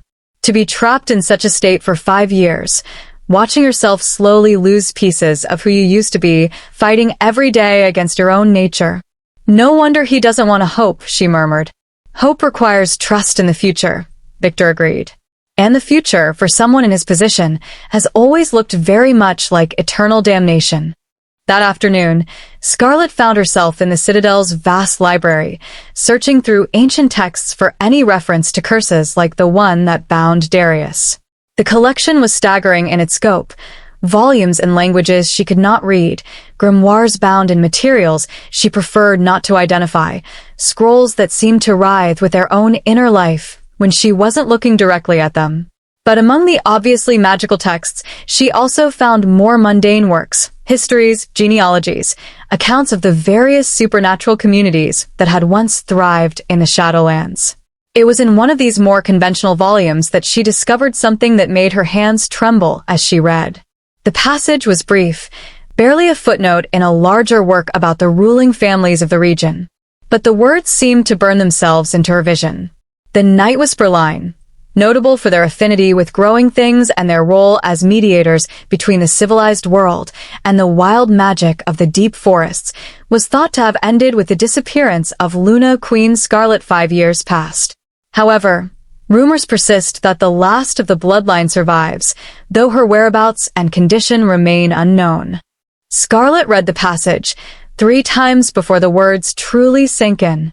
Luna Queen Scarlett. Not just a name, but a title. Not just a coincidence, but a connection to something larger and more significant than she had dared imagine. The wooden bird carving seemed to pulse against her heart as she sat in the library's ethereal silence, pieces of a puzzle she hadn't even known existed beginning to fall into place. The garden's response to her presence. Victor's cryptic comments about displaced royalty. The tapestry depicts a woman who looked hauntingly familiar. The growing certainty that her presence in Shadowmere was not the random result of a blood debt, but the fulfillment of something much more complex and deliberate. She was still processing these revelations when evening arrived and brought with it an unexpected visitor. A soft knock at her chamber door revealed one of the Citadel's servants, or rather, the most solid and visible servant she had yet encountered. The being appeared largely human, though her skin had an opalescent quality that spoke of otherworldly heritage. "Begging your pardon, my lady," the servant said, her voice like wind chimes in a gentle breeze, "but the master requests your presence in the Eastern Tower. He says to tell you that if you are to understand your situation, there are things you must see." The message sent Scarlett's heart racing. After days of silence, Darius was finally ready to speak with her again. More than that, he seemed prepared to share the secrets that everyone had been dancing around since her arrival. The Eastern Tower proved to be one of the Citadel's highest points, reached by a winding staircase that seemed to go on forever. By the time she reached the door at its summit, Scarlett was breathless and more than a little apprehensive about what awaited her beyond the threshold. The chamber she entered defied every expectation she had formed. Rather than the dark, brooding space she had anticipated, the room was flooded with soft silver light from tall windows that offered panoramic views of the Shadowlands.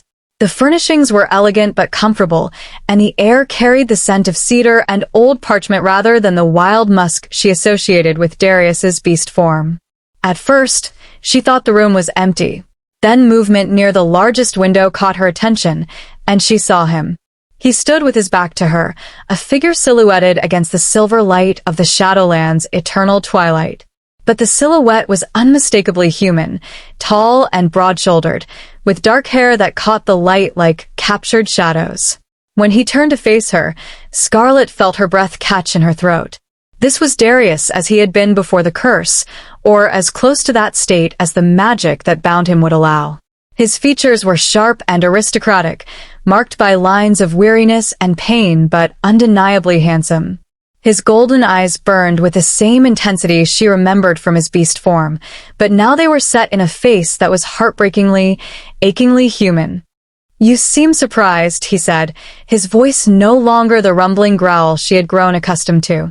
It was rich and deep, with an undertone of dark humor. Did you think I was born a monster? Scarlett struggled to find words, thrown off balance by this unexpected transformation. Victor said you could only maintain control in darkness. I thought that meant that I was always trapped in beast form?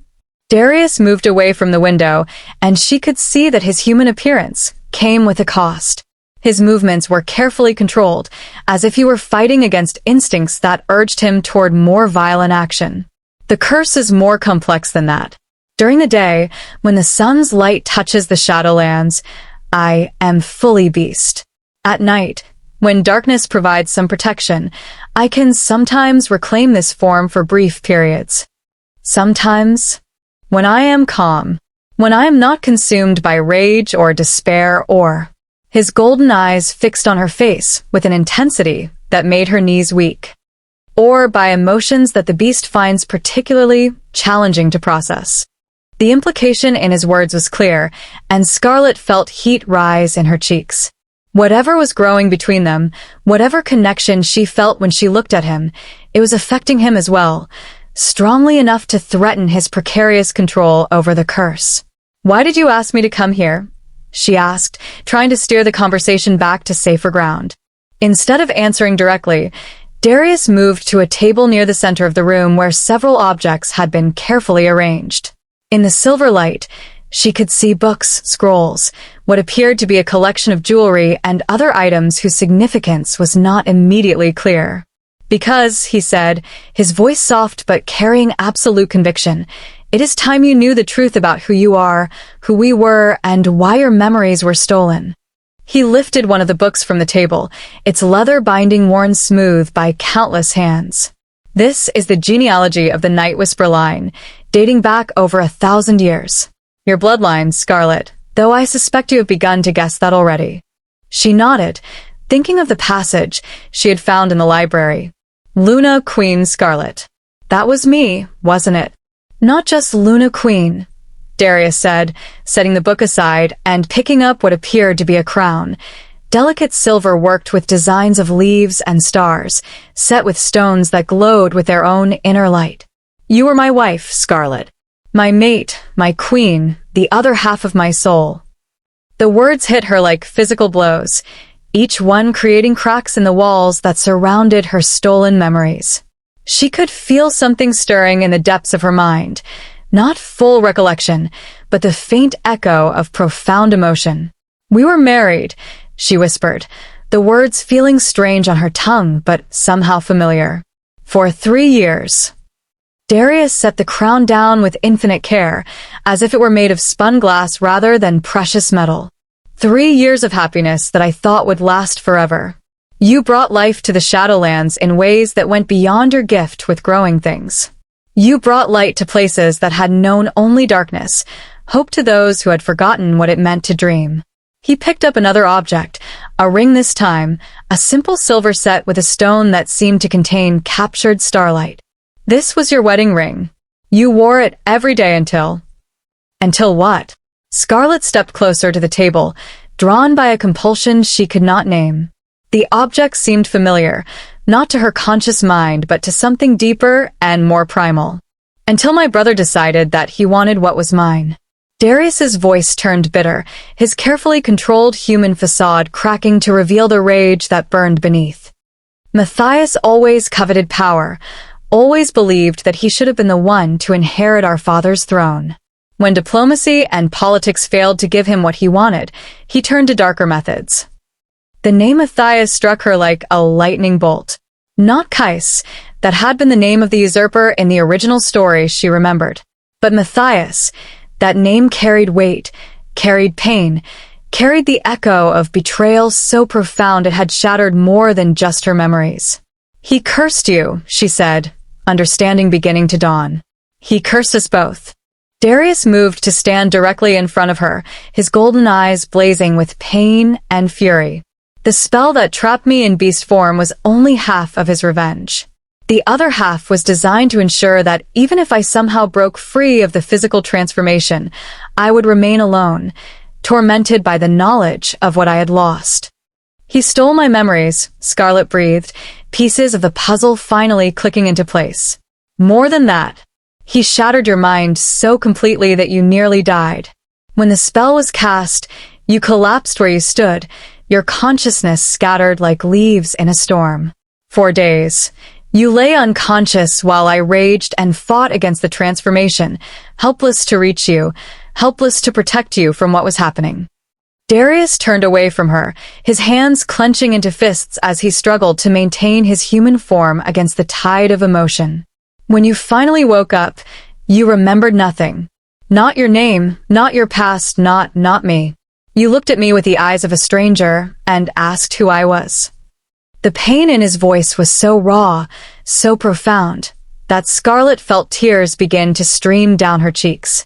She could not remember what he described, but she could feel the echo of it, the agony of looking at someone who should have been the most important person in the world and seeing only a dangerous stranger. The healers said that the trauma of the spell had damaged your mind beyond repair, Darius continued, his voice growing quieter with each word.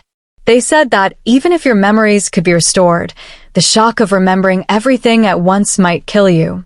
So we made the decision to let you go, to send you somewhere safe where you could build a new life, even if it meant living without the knowledge of who you truly were. You sent me to the Silverwood Pack, Scarlett said, understanding flooding through her. To people who promised to care for you, to give you the chance at happiness that my presence would have denied you. As long as you were near me, Matthias's curse would have continued to affect your mind, preventing any true healing. Distance was the only protection I could offer. He turned back to face her, and she could see that his carefully maintained human appearance was beginning to flicker. Shadows seemed to cling to his edges, and she caught glimpses of golden fur along his jawline. For 5 years, I told myself that I had done the right thing, he said, his voice beginning to carry undertones of the bestial growl she remembered. I convinced myself that you were better off without me, happier living a life free from the complications of magic and curses and the monsters that loving me would bring into your world. But, Scarlett prompted, moving closer despite the obvious signs that his transformation was beginning. But I was dying without you. The admission seemed to tear from his throat, raw and desperate. Every day, every night, every moment of existence became torture. The beast grew stronger while the man grew weaker, until I began to fear that I would lose myself entirely. The garden withered, because I had no reason to tend it. The citadel fell into ruin, because I could not bear to maintain something that reminded me of better days. His human form was definitely unstable now, features shifting between man and beast as his emotional control slipped.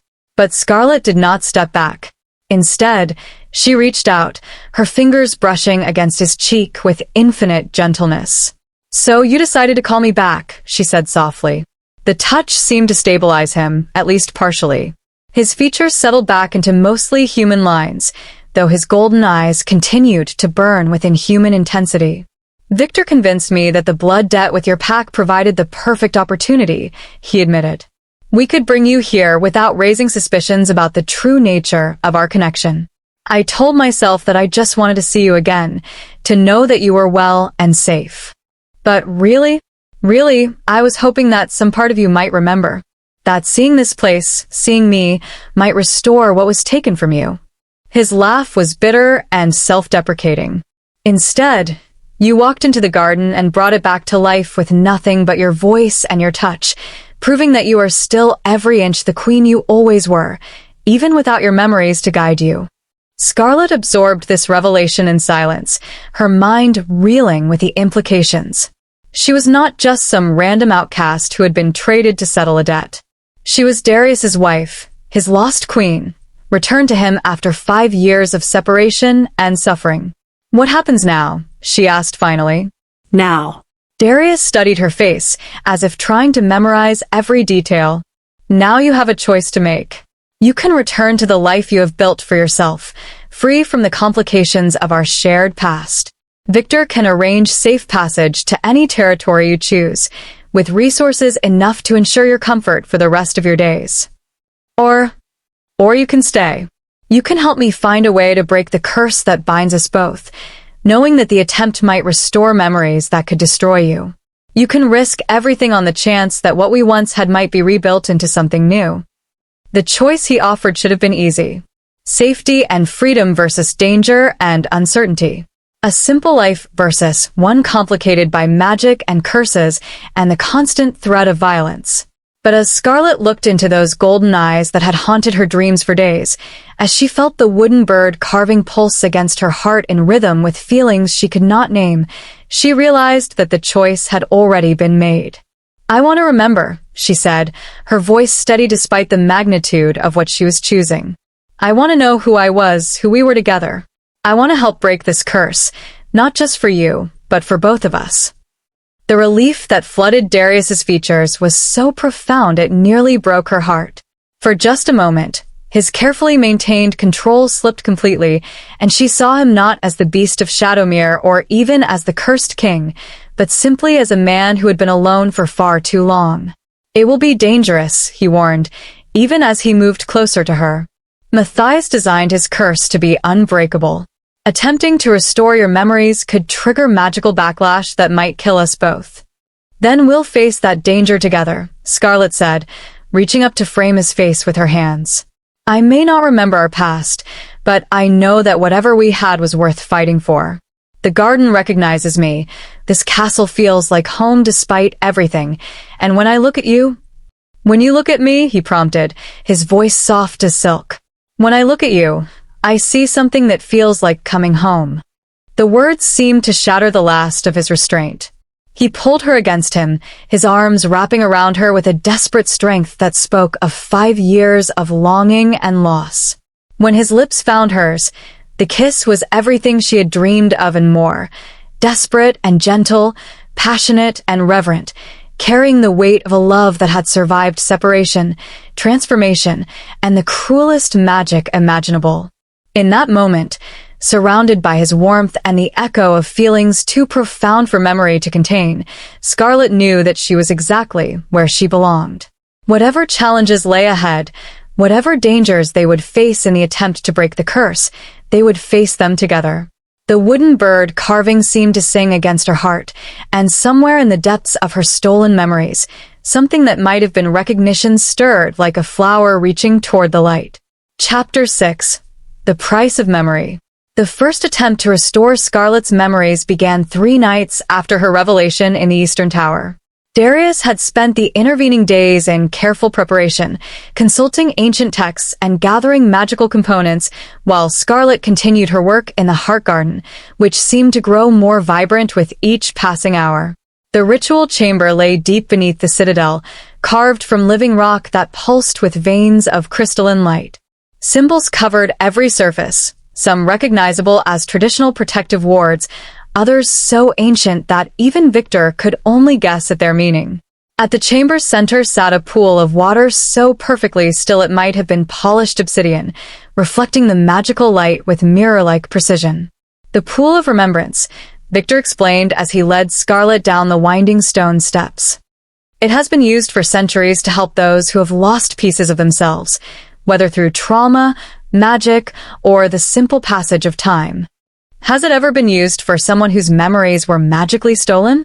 Scarlett asked, her voice echoing strangely in the chamber's ethereal acoustics. "Not exactly." Darius emerged from the shadows near the pool's edge, his human form flickering slightly in the crystalline light. The strain of maintaining his transformation for extended periods was becoming more evident each day, but he refused to abandon the attempt. "Your situation is unique. Most memory loss involves damage to the mind's natural pathways. Your memories weren't damaged. They were separated from you entirely, locked away behind barriers of pure magical force." He gestured toward the pool, its surface beginning to glow more brightly as the night deepened. "The ritual I have devised should, in theory, allow you to confront those barriers directly. But the risks—" "We've discussed the risks," Scarlett interrupted, moving to stand beside him at the pool's edge. "I understand that this could kill me, or drive me mad, or trigger magical backlash that destroys us both. I also understand that without my memories, we'll never be able to break the curse completely. It was true. The research they had conducted over the past 3 days had made one thing clear. Matthias's curse was designed as a dual binding. Darius's transformation and Scarlett's memory loss were two halves of the same spell, each reinforcing the other. To break one, they would need to break both, and that required Scarlett to reclaim not just her personal memories, but her knowledge of the magic that had made her such a formidable Luna Queen. "The water will show you what lies beyond the barriers," Victor said, beginning to arrange various magical implements around the pool's perimeter. "But you must be the one to choose what to confront, and in what order. Push too hard too fast, and the shock could shatter your mind beyond repair." Scarlett nodded, though her heart was racing with anticipation and fear in equal measure. She had spent the last 3 days experiencing flashes of almost memory, moments when the wooden bird carving would grow warm against her skin, or when she would catch herself humming melodies she did not remember learning. The barriers were already weakening. The question was whether they could be brought down safely. "Are you ready?" Darius asked, his golden eyes searching her face for any sign of doubt. Instead of answering with words, Scarlett reached up to touch his cheek, marveling again at the sharp contrast between his human beauty and the bestial form she knew lurked just beneath the surface. "Whatever happens, whatever I remember or don't remember, know that I choose this. I choose us." The ritual itself was surprisingly simple in its execution, if not in its underlying complexity. Scarlett knelt beside the pool while Darius and Victor began a low chant in the ancient tongue, their voices weaving together to create harmonies that seemed to resonate in her very bones. The water began to glow more brightly, its surface developing a phosphorescent quality that hurt to look at directly. "Look into the water," Darius instructed, his voice taking on an otherworldly quality as the magic built around them. "Let it show you what has been hidden." Scarlett leaned forward, gazing into the luminous depths, and gasped as images began to form in the glowing liquid. She saw herself as she had been 5 years ago, confident, radiant, moving through the corridors of Shadowmere Citadel with the easy grace of someone who belonged there completely. Her hair was longer then, woven with silver threads and small flowers that seemed to glow with their own inner light. She wore gowns of midnight blue and forest green, colors that brought out the ethereal quality of her skin and made her violet eyes seem to hold captured starlight. But it was not just her appearance that had changed. The Scarlett in the pool moved with an assurance that spoke of deep knowledge and unshakable purpose. When she gestured, plants responded to her will. When she spoke, even the most powerful magical beings listened with respectful attention. She was every inch the Luna Queen Victor had described, a figure of such natural authority that kingdoms had sought her counsel on matters both mundane and mystical. "I was so different," Scarlett whispered, watching her past self tend to a garden that was even more magnificent than the current heart garden. "So certain of everything. You knew exactly who you were and what you were capable of," Darius replied, his voice strained with the effort of maintaining both the ritual and his human form. "You had never known doubt or uncertainty. Your power came to you as naturally as breathing, and your confidence was justified by 5 centuries of Nightwhisper women who had wielded similar gifts." The images in the pool shifted, showing her past self in more intimate moments. Scarlett watched herself dance with someone whose face remained frustratingly unclear, though she could see strong hands and hear deep laughter that made her heart ache with recognition.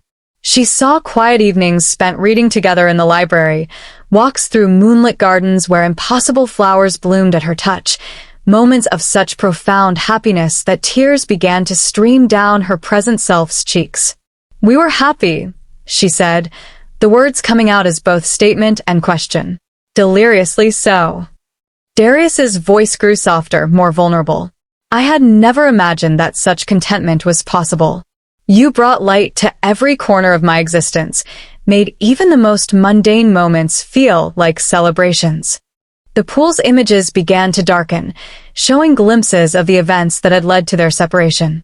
She saw herself standing in this very chamber, but it looked different then, brighter, filled with flowers and singing crystals that had long since gone silent. A figure approached from the shadows, someone whose face was hidden but whose presence radiated malevolent intent. "Matthias," she breathed, recognition flooding through her despite her stolen memories. The confrontation that followed was too chaotic to follow clearly. She caught glimpses of magical energies clashing like lightning, heard echoes of voices raised in anger and desperation, felt the phantom pain of spells that tore at the very fabric of reality. And through it all, she could sense her past self's growing horror as she realized what was being done to both her and Darius. The final image was the most painful, herself collapsing as the memory-stealing spell took hold, her face contorting with anguish as everything she was began to slip away like water through her fingers. The last thing she saw before the barriers slammed shut was Darius reaching for her, his own transformation already beginning, unable to bridge the distance between them as both their worlds shattered. "Enough," Darius said sharply, his voice cracking with strain. That's enough for the first attempt. But Scarlett was not ready to stop. The barriers in her mind were crumbling, and she could feel more memories pressing against the weakened walls, demanding to be acknowledged. Without thinking, she plunged her hands directly into the glowing water. The effect was immediate and overwhelming. Instead of seeing her memories, she was suddenly experiencing them, reliving moments of joy and terror with an intensity that threatened to tear her consciousness apart. She was running through corridors that blazed with magical fire, searching desperately for Darius as Matthias's attack reached its climax. She could feel her power responding to her panic, causing every plant in the citadel to bloom simultaneously in an explosion of light and fragrance that should have been beautiful but felt like screaming. She was standing before Matthias himself, no longer the brother-in-law she had tried to understand and help, but a figure of such malevolent power that looking at him directly caused physical pain. His voice was silk wrapped around poison steel as he explained exactly what he intended to do to both her and Darius, and why their happiness offended him so deeply. She was experiencing the moment when the curse took hold, feeling her memories being ripped away one by one like pages torn from a book. The pain was indescribable, not physical, but something far worse, the agony of losing not just her past but her very sense of self. And through it all, she could hear Darius roaring her name, could feel his desperate attempt to reach her even as his own transformation began. The love in his voice, the absolute devotion that made him fight against impossible magic for even the chance to touch her hand one more time. Scarlett. The voice calling her name now was not a memory, but present reality. She realized that she was no longer kneeling beside the pool, but somehow standing in its center, the luminous water swirling around her waist as magical energies crackled through the air. Darius stood at the pool's edge, his human form completely abandoned as he reached for her with clawed hands that shook with desperation. "You're losing yourself," he growled, his bestial voice carrying undertones of panic. "The memories are too strong, coming too fast. You have to come back to the present." But Scarlett could barely hear him over the roar of returning knowledge. 5 years of stolen experiences were flooding back in a torrent that threatened to drown her consciousness entirely. She was remembering not just events but abilities, the intricate knowledge of plant magic that had made her legendary, the political wisdom that had helped her navigate the complex relationships between supernatural communities, the deep understanding of magical theory that had allowed her to serve as Darius's equal in ruling the Shadowlands. It was too much, too fast, exactly as Victor had warned. She could feel her present self beginning to fracture under the weight of her recovered past, two versions of herself trying to exist in the same mind and finding no easy reconciliation. "I can't," she gasped, reaching toward Darius even as the magical water pulled her deeper. "I can't hold it all. There's too much. I'm not strong enough anymore." Without hesitation, Darius plunged into the pool after her, his beast form moving through the luminous water with surprising grace. When he reached her, he pulled her against his chest with a gentleness that seemed impossible given his massive claws and savage features. "You are exactly as strong as you ever were," he rumbled against her ear, his voice carrying absolute conviction. The power was never in your memories, Scarlett. It was always in your heart, in your soul, in the core of who you are that no curse could ever touch. His words created an anchor point in the chaos of her returning memories. She focused on the sound of his voice, the warmth of his embrace, the steady rhythm of his breathing against her hair. Slowly, carefully, she began to sort through the flood of recovered experiences, accepting what she could handle and allowing the rest to settle into the corners of her mind where they could be processed gradually. The magical energies in the chamber began to stabilize, the pool's glow returning to its previous steady radiance. When Scarlett finally felt stable enough to open her eyes, she found herself looking directly into Darius's golden gaze, seeing not just the beast but the man she had loved with every fiber of her being. "Hello, my king," she whispered, the formal address carrying 5 years' worth of longing and love. The effect of those words on Darius was profound and immediate. His beast form flickered, shifting back toward humans with a speed that suggested her returned memories were affecting more than just her own magical stability. "My queen," he replied, his voice cracking with emotion as his features settled into mostly human lines. "My beautiful, impossible, irreplaceable queen." They held each other in the center of the glowing pool, two souls finally beginning to heal from wounds that had nearly destroyed them both. Around them, the ritual chamber sang with harmonies of restoration and renewal, the ancient stones themselves seeming to celebrate the return of their lost queen. Victor watched from the pool's edge, his pale eyes bright with satisfaction and something that might have been relief. "The first barrier has fallen," he observed. "But there will be others, and each one will be more difficult to breach than the last." Scarlett nodded, though she did not release her hold on Darius. The memories she had recovered were precious beyond measure, but she was acutely aware that they represented only a fraction of what had been taken from her. The knowledge of her magical abilities remained frustratingly incomplete, and there were entire years of her past that remained locked away behind barriers she had not yet learned to breach. "Matthias designed the curse to be unbreakable," she said, her voice steady despite the exhaustion that was beginning to set in. "But he made one crucial error in his calculations." "Which was?" Darius asked, helping her move toward the pool's edge where Victor waited with warm cloaks and restorative potions. Scarlett smiled, the expression carrying echoes of the confidence she had once wielded like a crown. "He assumed that our love could be destroyed by separation and transformation.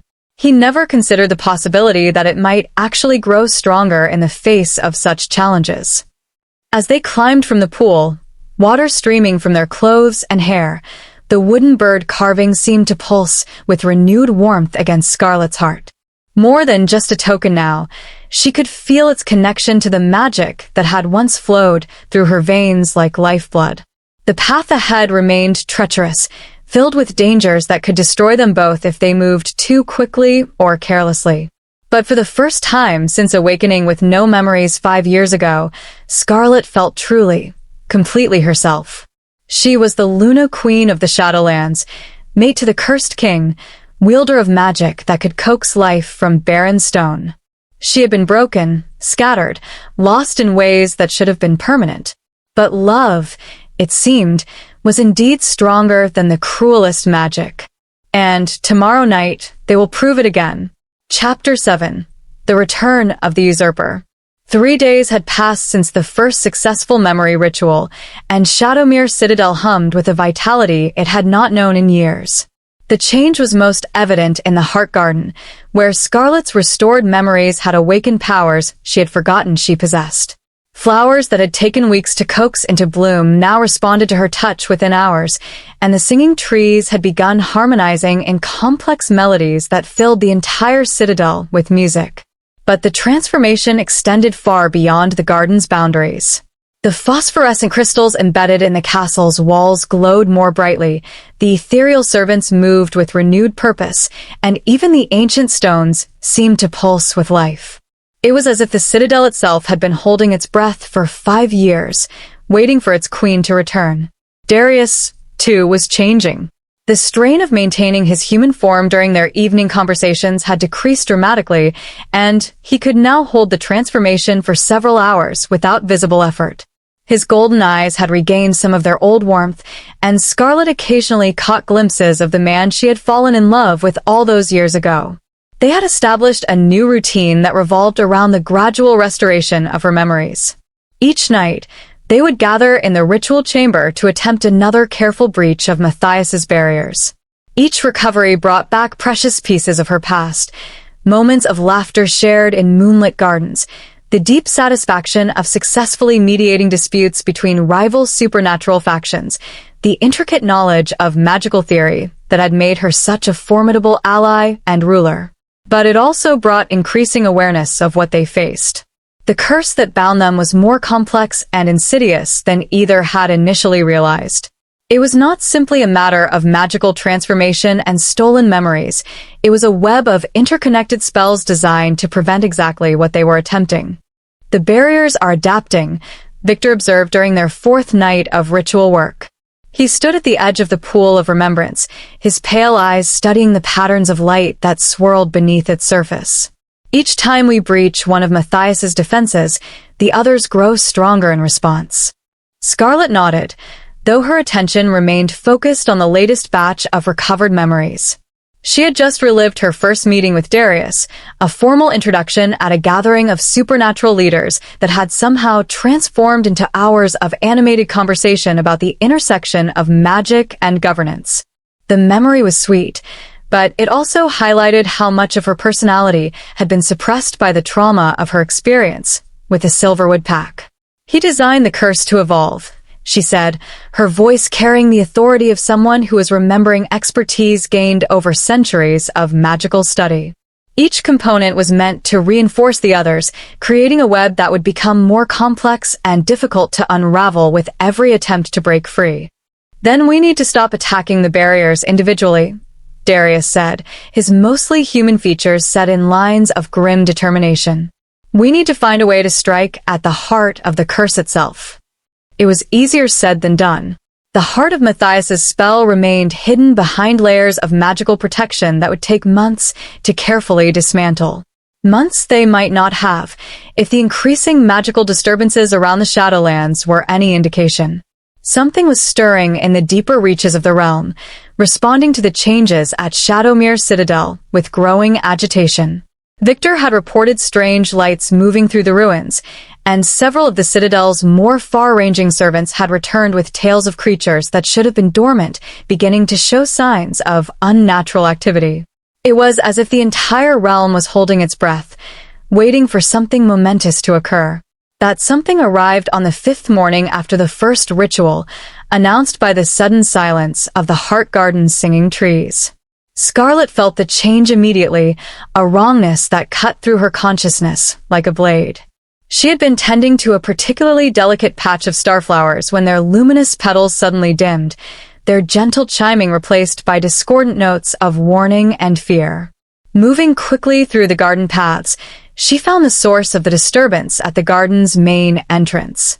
The living doors that had welcomed her so graciously on her first visit now stood rigid with tension, their branches twisted into defensive postures.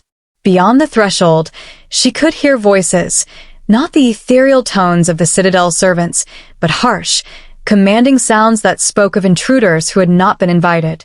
"Victor," she called, her voice carrying the authority of someone who was remembering how to be a queen. The pale man materialized beside her within moments, his expression already grim with understanding.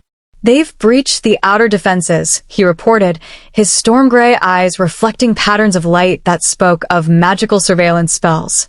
A force of perhaps 30 individuals, led by someone whose power signature is familiar. Scarlett felt ice form in her veins, though she had expected this moment since the first memory ritual. Matthias.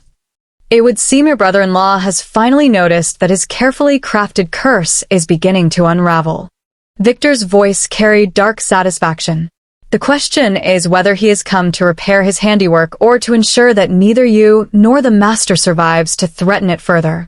Before Scarlett could respond, the sound of approaching footsteps echoed through the corridors beyond the garden. Heavy boots on ancient stone, moving with the confidence of those who believed they had already won. The ethereal servants of the citadel seemed to melt away before their advance, offering no resistance to the invaders. "Where is Darius?" Scarlett asked, moving toward the garden's secondary exit that would take her deeper into the citadel. "Resting in the eastern tower, recovering from last night's ritual." Victor fell into step beside her, his robes billowing as they hurried through passages that seemed to shift subtly to provide the most direct route to their destination. The sun is at its highest point. He will be fully beast until sunset, with little capacity for strategy or complex magic. The timing was not coincidental, Scarlett realized. Matthias had chosen his moment carefully, arriving when Darius would be at his most vulnerable and least capable of mounting an effective defense. It suggested a level of surveillance and planning that made her stomach clench with apprehension. They reached the eastern tower to find Darius in his beast form, pacing the chamber with restless energy that spoke of his awareness of the approaching threat. His golden eyes blazed with frustrated intelligence as he struggled against the curse's daytime hold, managing only growls and snarls that nevertheless conveyed his desperation to protect both Scarlett and his domain. "I know," she said softly, moving to place her hand on his massive shoulder. "I can feel them too. But you don't have to face this alone, not anymore." The beast's response was a sound that might have been relief or gratitude, though it came out as a rumbling purr that vibrated through his chest. His golden eyes fixed on her face with an intensity that made her heart skip, and she could see the man struggling to break through the daytime transformation. "The Citadel's main defenses are still intact," Victor reported, his attention split between the approaching threat and the various magical monitoring systems built into the tower's walls. "But Matthias is not approaching like a conventional invader. He's unraveling the protective spells systematically, using knowledge of their construction that suggests he helped design them in the first place," Scarlett finished grimly. Of course. Matthias had been part of the family, privy to Shadowmere's secrets, trusted with knowledge that he was now using to destroy everything he had once helped protect. The sound of approaching voices grew louder, close enough now that individual words could be distinguished. Matthias's voice carried clearly through the stone corridors, silk-smooth and tinged with the same dark amusement she remembered from her recovered memories. "Still hiding in your towers, brother? Still cowering behind walls and servants instead of facing the consequences of your choices?" Darius's response was a roar that shook the very foundations of the citadel, a sound of pure rage that spoke of 5 years' worth of accumulated fury finally finding a target. But the beast form limited his options for response, leaving him trapped by his own protective instincts and the curse's constraints. "Let me handle this," Scarlett said, her voice carrying a calm certainty that surprised even her. The recovered memories were providing more than just knowledge of her past.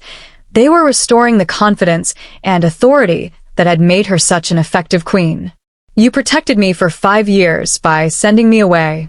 Now, let me protect you by staying." The beast's golden eyes widened with something that might have been recognition. For just a moment, his features flickered toward humans, and she caught a glimpse of Darius's face marked by wonder and desperate hope. "My queen," he managed to say, the words emerging as a rough growl that nevertheless carried perfect clarity. "Always," she replied, leaning forward to press a gentle kiss to his forehead. "In every form, in every lifetime, always." The approaching footsteps had reached the tower's base now. Through the tall windows, Scarlett could see figures moving through the citadel's courtyard, soldiers in dark armor that seemed to absorb light rather than reflect it, their movements coordinated with military precision. At their head walked a figure she would have recognized even without her restored memories. Matthias Stormheart looked exactly as he had 5 years ago, his features sharp and aristocratic, his dark hair unmarked by age or the passage of time. But his eyes held a coldness that seemed to leach warmth from the air around him, and power radiated from his form in waves that spoke of magical abilities grown far beyond their natural limits. "Scarlett." His voice carried clearly through the stone walls, amplified by magic that made it impossible to ignore. "My dear sister-in-law returned at last to grace us. with her presence.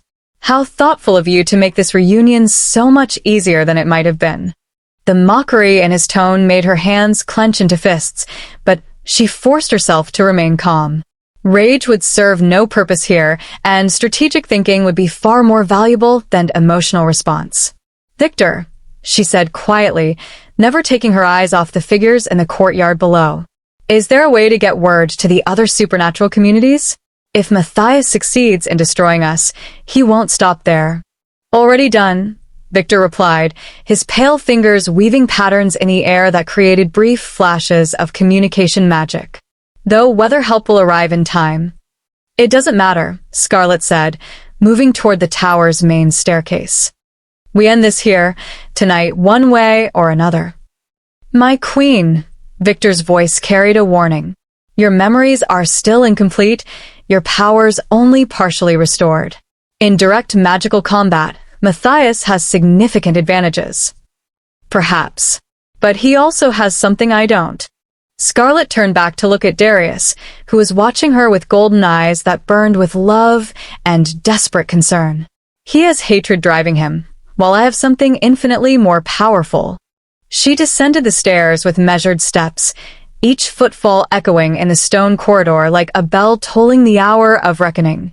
Behind her, she could hear Darius following, his massive beast form moving with predatory grace despite the constraints of his transformation. The confrontation that would determine the fate of the Shadowlands and everyone who dwelt within them was about to begin. But for the first time in 5 years, Scarlett faced it not as a broken, forgotten outcast, but as the Luna Queen she had always been meant to be. And that, she thought as she prepared to face the brother-in-law who had destroyed so much, would make all the difference. The massive doors of the Citadel's main hall stood open, revealing Matthias and his forces arrayed like pieces on a chessboard.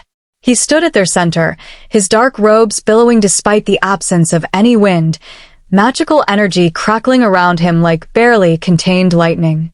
"Hello, brother," Matthias said as Darius emerged from the corridor, his beast form filling the doorway with savage presence.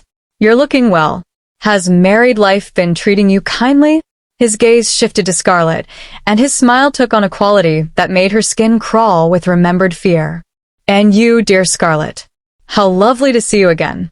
I trust you've been enjoying the simple life I arranged for you, though I see you've been rather busy lately, undoing all my careful work." "Your work," Scarlett said, her voice carrying across the hall with crystalline clarity, "was an abomination built on jealousy and spite. It ends tonight." Matthias laughed, the sound echoing off the ancient stones with malicious glee. "Does it indeed? How fascinating.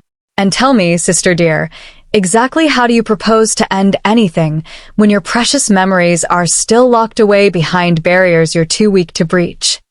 His confidence was absolute, his amusement genuine.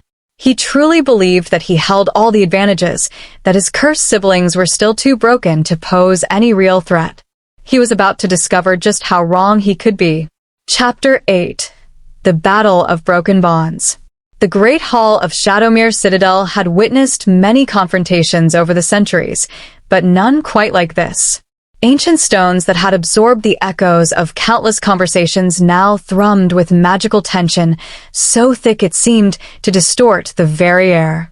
Phosphorescent crystals embedded in the walls pulsed with irregular rhythms, responding to the clash of powers that were about to be unleashed.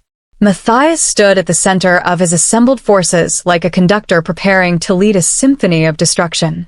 His soldiers, if they could be called that, were creatures of shadow and malice, their armor seeming to devour light rather than reflect it. But it was not their physical presence that made the air itself recoil. It was the wrongness that clung to them, the sense that they had been touched by magics that should never have been wielded by mortal hands. "You always were too sentimental for your own good, brother," Matthias said, his voice carrying easily across the vast space. His dark eyes fixed on Darius with the kind of casual contempt reserved for insects. "Even now, trapped in that bestial form, you cling to the delusion that love can triumph over carefully applied magic." Darius's response was a growl that made the ancient stones tremble, but Scarlett could see the frustrated intelligence burning in his golden eyes. The curse held him firmly in its daytime grip, limiting his responses to actions that were purely instinctual. It was exactly what Matthias had planned for. "And you," Matthias continued, turning his attention to Scarlett with a smile that held no warmth whatsoever. "My dear, foolish sister-in-law, do you truly believe that a few recovered memories make you a match for power that has been growing and evolving for 5 years?" "I believe," Scarlett replied, her voice carrying the authority of someone who was remembering how to command magic that could reshape reality itself, "that you made one crucial error when you designed your curse." Matthias raised an eyebrow, his amusement genuine. "Only one? How disappointing. I had hoped for a more comprehensive critique of my work. You assumed that separating us would make us weaker." Scarlett took a step forward, and the air around her began to shimmer with potential energy. Plants throughout the hall, decorative arrangements that had seemed purely ornamental, began to stir in response to her presence. "You never considered that the experience might actually forge us into something stronger than we had been before." For the first time since entering the hall, Matthias's expression showed a flicker of uncertainty. His eyes darted to the stirring plants, then to the way the Citadel's magical systems were responding to Scarlett's presence with increasing intensity. "Impossible," he said, but his voice lacked its previous confidence. "Your power was always dependent on your memories, your connection to old knowledge. Without that foundation, I had to learn to draw strength from other sources." Scarlett's smile carried echoes of the woman she had been before the curse, but also something new, a hardness forged in the fires of loss and abandonment. Pain, as it turns out, is an excellent teacher. The battle began not with dramatic proclamations or formal challenges, but with a subtle shift in the magical currents that flowed through the hall. Matthias gestured almost casually, and shadows began to creep across the floor like living things, reaching towards Scarlett and Darius with tendrils that promised agony beyond imagining. Scarlett's response was immediate and devastating. The decorative plants throughout the hall exploded into growth, their vines and branches interweaving to create barriers of living wood and thorn that the shadows could not penetrate. But more than that, the plants themselves began to glow with phosphorescent light, pushing back against the darkness with a radiance that spoke of life triumphant over death. "Interesting," Matthias observed, though his casual tone was belied by the way he stepped back from the advancing wall of luminous vegetation. "You've learned some new tricks during your exile, but parlor magic will not save you from what I have become." He raised his hands, and the very air around him began to tear like fabric. Through the rents in reality, things began to emerge, creatures that had no names because they came from places where language itself had never evolved. They moved with purpose towards Scarlett and Darius, their forms shifting between states of matter as if they could not decide whether to be solid, liquid, or pure energy. Darius met the first wave of otherworldly attackers with a fury that seemed to burn away the constraints of his cursed form. His claws, normally limited to physical damage, now blazed with golden fire that sent the creatures shrieking back into whatever dimension had spawned them. The beast was fighting not just with animal instinct now, but with the tactical intelligence of a king who had defended his realm for centuries. But it was Scarlett who truly commanded the battlefield. Her partially restored memories had awakened abilities that went far beyond simple plant manipulation. With gestures that seemed almost casual, she began to weave patterns in the air that made reality itself respond to her will. The hall's ancient stones began to sing, literally sing, their crystalline harmonies creating frequencies that caused Matthias's shadow creatures to writhe in apparent agony. The phosphorescent crystals embedded in the walls pulsed brighter, their light taking on qualities that existed somewhere beyond the normal spectrum of human vision. "You think you understand power," Scarlett said, her voice carrying clearly over the chaos of battle. "But power without wisdom is just destruction waiting to happen." She gestured toward one of the towering columns that supported the hall's vaulted ceiling, and it began to shift and flow like water. But instead of collapsing, it reformed itself into a more complex structure, one that channeled and amplified the magical energies flowing through the space. Within moments, she had turned the architecture itself into a weapon. Matthias's response was to abandon subtlety entirely. Dark energy erupted from his form like a geyser of liquid shadow, washing over everything in the hall with malevolent force. Where it touched the ancient stones, they began to crack and crumble. Where it reached the phosphorescent crystals, their light dimmed and died. But where it encountered the barrier of living light that surrounded Scarlett and Darius, it simply stopped. Impossible, Matthias snarled, his composure finally cracking to reveal the frustrated rage beneath. The curse should prevent this. You should not be able to access power of this magnitude. The curse, Scarlett replied, extending her hand toward Darius, was designed to keep us apart. But we're not apart anymore. When Darius took her offered hand in his massive clawed paw, the effect was immediate and overwhelming. The magical energies that had been building throughout the battle suddenly focused into a single point of brilliant radiance that made the hall's ancient stones ring like bells. But it was more than just combined power. It was recognition, not just of each other, but of what they had become through their suffering and separation. Darius's beast form began to flicker, shifting toward humans with a speed and stability that should have been impossible during daylight hours. And Scarlett felt the final barriers around her memories beginning to crumble, not under assault but through simple dissolution. You see, she said, her voice now carrying harmonics that spoke of magic in its purest form, you made one fundamental miscalculation. You assumed that the curse would make us forget how to love each other. But love isn't about memory. It's about choice. The transformation that followed was beautiful and terrible in equal measure. Light erupted from the point where their hands joined, but it was not the harsh glare of destruction. It was the gentle radiance of dawn breaking after the longest night, of spring returning after the cruelest winter, of hope finally given permission to exist. Matthias's shadow creatures began to dissolve under that radiance, their forms unable to maintain cohesion in the presence of such focused life energy. His soldiers of darkness stumbled backward, their armor cracking and falling away to reveal frightened beings who had been twisted by magic they did not understand. No, Matthias whispered, then shouted. And oh, this is not how it ends. I designed the curse to be unbreakable. I planned for every contingency, accounted for every variable. Except one, Darius said, his voice fully human now despite the sun that still blazed overhead. His transformation was complete. The beast form dissolved not through force, but through the simple presence of love given freely and without reservation. You never planned for the possibility that we might choose each other again and again, in every form, under every circumstance. Scarlett stepped forward, her hand still joined with Darius's, the combined radiance of their magic, making the air itself sing with harmony. You thought that if you took away our memories, our familiar forms, our comfortable certainties, we would have nothing left to build on. But love doesn't require memory, Darius continued, his golden eyes blazing with renewed humanity. It doesn't depend on familiar forms or comfortable certainties. It just requires the choice to see something worth preserving in another soul. Matthias raised his hands one final time, gathering the last of his stolen power for an attack that would either destroy them all or exhaust him completely. Dark energy swirled around him like a hurricane of malice, and for a moment it seemed that hatred might indeed prove stronger than love.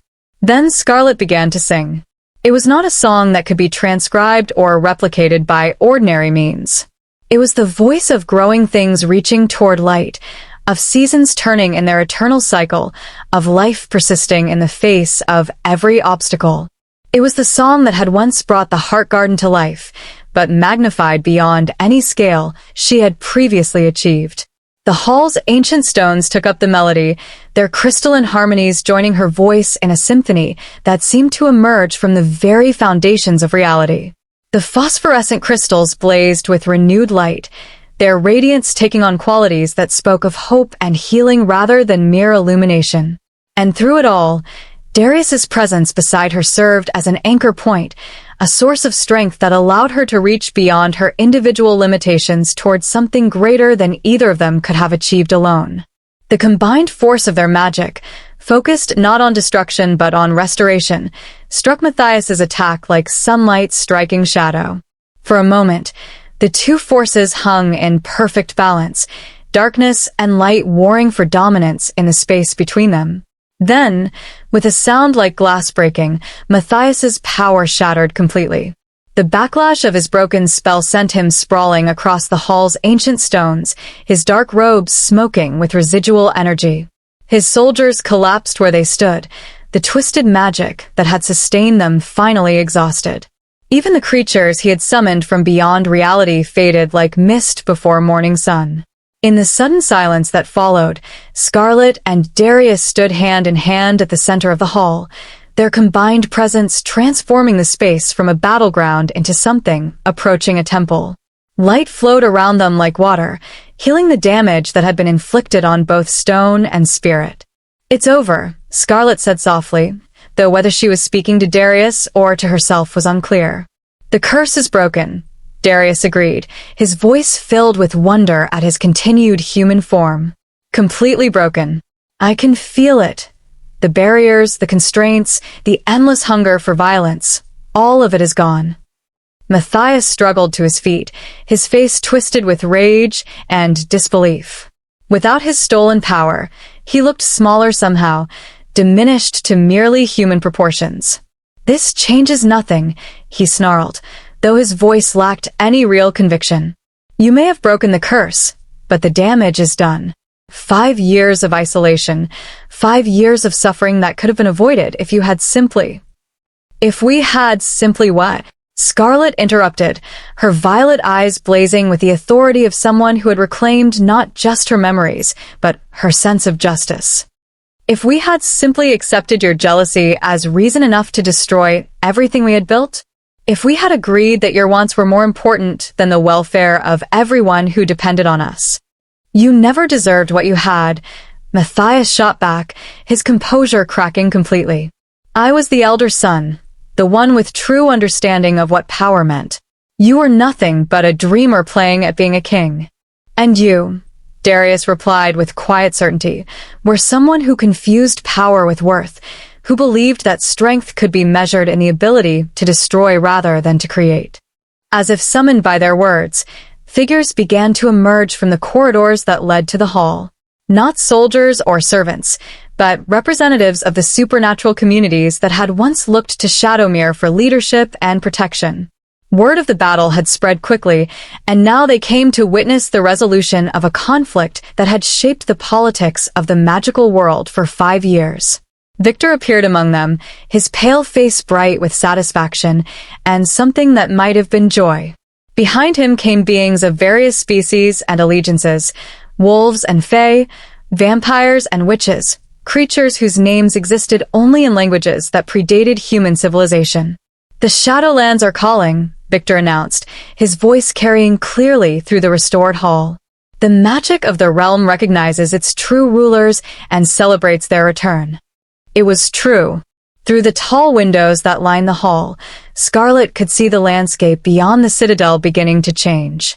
The perpetual twilight was giving way to something approaching natural daylight, and the twisted ruins that had marked the territory were showing signs of renewal and growth.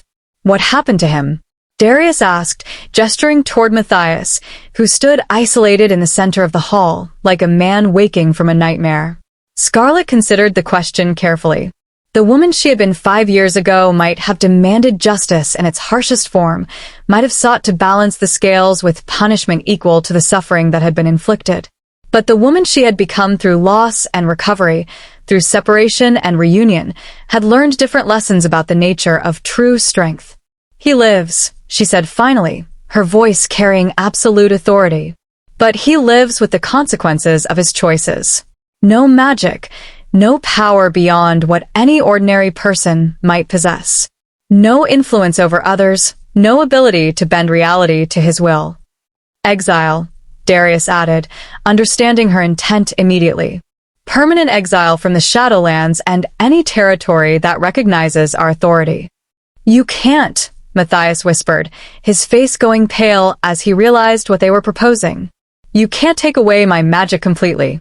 It's who I am, what I've always been." No, Scarlett replied gently but firmly. It's what you chose to become. The person you were before you let jealousy consume you. That person is still there, waiting to be rediscovered. But it will have to be your choice to find him. The spell she wove around Matthias was complex, but not cruel. It stripped away the stolen power he had accumulated over 5 years of dark magic, but it left him with the fundamental life energy that belonged to him by right of birth. He would live, but he would live as a mortal, forced to find meaning and purpose through connection and service rather than domination and control. As the magic took hold, Matthias aged visibly, the unnatural preservation that had marked him fading to reveal someone who looked every day of his centuries. But there was something else in his expression as well. Not acceptance exactly, but perhaps the first stirring of possibility that life might hold meaning beyond the pursuit of power. Guards will escort you to the border, Victor announced, gesturing towards several of the assembled supernatural beings who stepped forward with expressions of grim duty. From there, your choices are your own. As Matthias was led away, his footsteps echoing in the restored hall, Scarlett felt a profound sense of completion. Not just victory, though they had certainly won, but the deeper satisfaction that came from choosing mercy over vengeance, healing over harm. So, Darius said, turning to face the assembled representatives of their people, it seems we have a realm to rebuild. The cheer that arose from the crowd was spontaneous and joyful, the sound of hope finally given permission to exist. But even as Scarlett smiled and acknowledged the celebration, she found her attention drawn to the windows and the land beyond. The Shadowlands were healing, yes, but they would need careful tending to fully recover from 5 years of neglect and the deeper wounds inflicted by centuries of magical conflict. The supernatural communities that looked to them for leadership were strong, but they would need guidance to rebuild the alliances and agreements that had been shattered by Matthias's actions. It would be hard work, requiring not just magical power but diplomatic skill, strategic thinking, and the kind of patience that came from understanding that true change happened gradually, one careful step at a time. But as she felt Darius's hand squeeze hers gently, as she heard the Heart Garden songs beginning to echo through the restored citadel, as she saw the hope blazing in the eyes of those who had waited so long for their return, Scarlett knew that they were ready for whatever challenges lay ahead. They had been broken and remade, separated and reunited, cursed and redeemed. They had learned that love was indeed stronger than the cruelest magic, but only when it was given freely, chosen deliberately, and nurtured through every season of joy and sorrow. The curse was broken, the usurper defeated, the realm beginning to heal. But more than that, they had come home. Chapter 9. Ever After in the Shadowlands. 5 years later. The morning sun painted the Heart Garden in shades of gold and emerald, its light catching the dewdrops on flower petals and transforming them into scattered diamonds. Scarlett moved along the winding paths with practiced grace, her hands weaving subtle magics that coaxed new blooms from ancient stems and encouraged the singing trees to harmonize in complex melodies that would carry throughout the citadel. But her attention was only half focused on her work. The other half was devoted to watching the small figure that toddled through the garden ahead of her, chasing butterflies that glowed with phosphorescent wings and chattering to the flowers in a language that seemed to consist entirely of delighted laughter. "Careful, little star," Scarlett called as her daughter reached toward a particularly enthusiastic patch of moonbell flowers. Those ones like to sing very loudly when they're touched. Princess Lorelei Stormheart, named for the lullabies that had helped break her parents' curse, turned at the sound of her mother's voice and beamed with a smile that lit up the entire garden. At 3 years old, she already showed signs of inheriting both her parents' magical abilities and their stubborn determination to explore every corner of her world. "Mama, look." Lorelei pointed toward a cluster of starflowers that had begun to pulse in rhythm with her heartbeat. "They're dancing." "So they are," Scarlett agreed, settling onto the grass beside her daughter to better appreciate the impromptu light show. "What song do you think they're dancing to?" Lorelei considered this question with the serious concentration that small children brought to matters of great importance. Then she began to hum, a melody that seemed to emerge from some deep well of instinctual knowledge, notes that made the garden's phosphorescent crystals chime in harmony.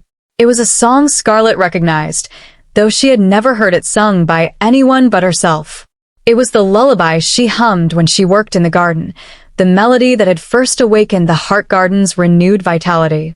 Somehow, their daughter had absorbed it not through teaching but through simple presence, the way children learn to breathe or laugh. "That's a beautiful little star," Scarlett said softly, pulling Lorelei into her lap. "Did you know that song helped bring Mama and Papa back together?" "Really?" Lorelei's violet eyes, so like her mother's, widened with curiosity. "How?" It was a story that Scarlett had told many times over the past few years, but she never tired of sharing it. The tale of the cursed king and the forgotten queen had become one of the most requested stories in the supernatural community, a reminder that even the darkest magic could be overcome by love freely given. "Well," Scarlett began, settling into the comfortable rhythm of familiar narrative, "once upon a time, there was a very sad beast who lived all alone in a castle." As she spoke, the garden around them seemed to respond to the story, flowers blooming in sequence to illustrate key moments, while the singing trees provided a subtle musical accompaniment. Lorelei listened with rapt attention, occasionally asking questions or adding her own embellishments to the tale. They were so absorbed in the story that neither noticed the approach of another figure until a familiar voice interrupted with gentle amusement. "Are you filling our daughter's head with fairy tales again?" Darius emerged from the garden's main path, looking every inch the king he had always been meant to be. 5 years of healing had restored not just his human form but the confidence and warmth that Matthias's curse had tried so hard to destroy. He wore simple clothes, a white shirt and dark trousers that spoke of a man who had no need for ornate displays of power, but his presence commanded attention in ways that had nothing to do with magic or authority. "Papa." Lorelei launched herself from Scarlett's lap into her father's waiting arms, her delighted squeal echoing through the garden. Mama was telling the story about the beast and the garden and the singing. Was she indeed? Darius swept his daughter up in a hug that lifted her feet clear off the ground. And did she mention that the beast had terrible morning breath and a tendency to track mud through the castle? Darius. Scarlett protested, though her laughter took any sting out of the objection. "You're going to ruin the romance of the whole thing." "Romance is all well and good," Darius replied, settling Lorelei on his shoulders where she could get a better view of the garden's taller flowers. "But accuracy is important too. Besides, our daughter should know that real love includes terrible morning breath and muddy footprints."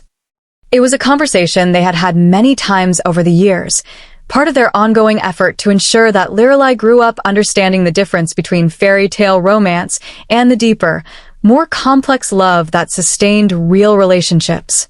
They wanted her to know that happily ever after was not a destination but a choice that had to be made again and again, through good days and bad, through challenges and celebrations alike. "Speaking of real love," Darius continued, his tone becoming more serious, "Victor sent word that the Northern Territories have finally reached an agreement on the mining rights dispute. Apparently, your suggestion about rotating access based on lunar cycles was exactly what they needed to break the deadlock." Scarlett nodded, feeling the familiar satisfaction that came from successful diplomacy.